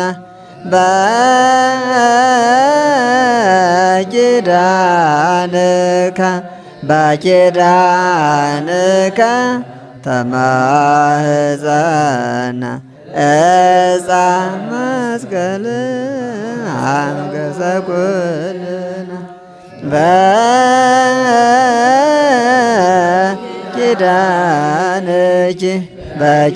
በኪዳንኪ ተማህፀነ ወላዲተ አምላክ እመኩን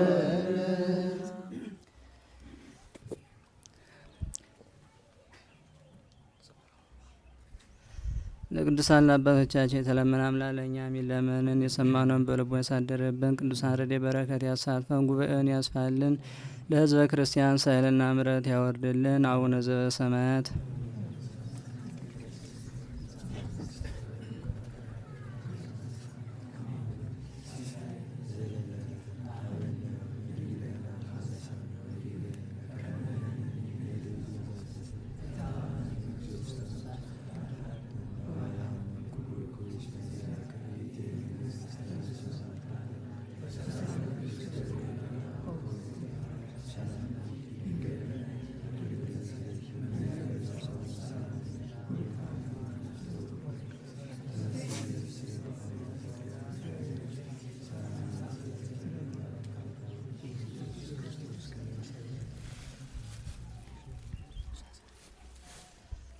ይድግፍታ ወያምጽ ቀድስ እግዚእነ ወአምላክነ ወመድኃኒነ ኢየሱስ ክርስቶስ ዘወሀቦሙ ስልጣነ ለአበዊነ ሐዋርያት በዘእመረ መንፈስ ቅዱስ በደሙ ንጹሕ እስራኤለክሙ ኃጢአተክሙ ዘገበርክሙ ንስክሙ እስከ ጊዜ አበወየ ካህናት ወአኀውየ ዲያቆናት አግብርት ወእማት ወእማተ እግዚአብሔር በበስምክን ኩኑ ፍቱሐነ ወንጹሐነ ይረስየኒ ይረስየክሙ በአፉ ለመንፈስ ቅዱስ ወድለዋ ለመንግሥተ ሰማያት እግዚኦ መሐረነ ክርስቶስ ንበል።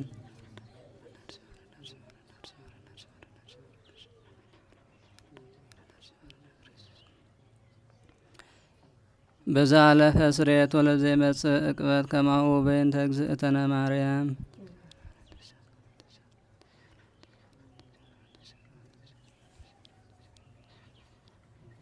ኦ እግዚእ ኢየሱስ ክርስቶስ ሰራይ ኃጢአቴ ወኃጢአተ ኩሉ ሕዝበ ከመ ይሠራ ኃጢአት እግዚአብሔር ይፍታ።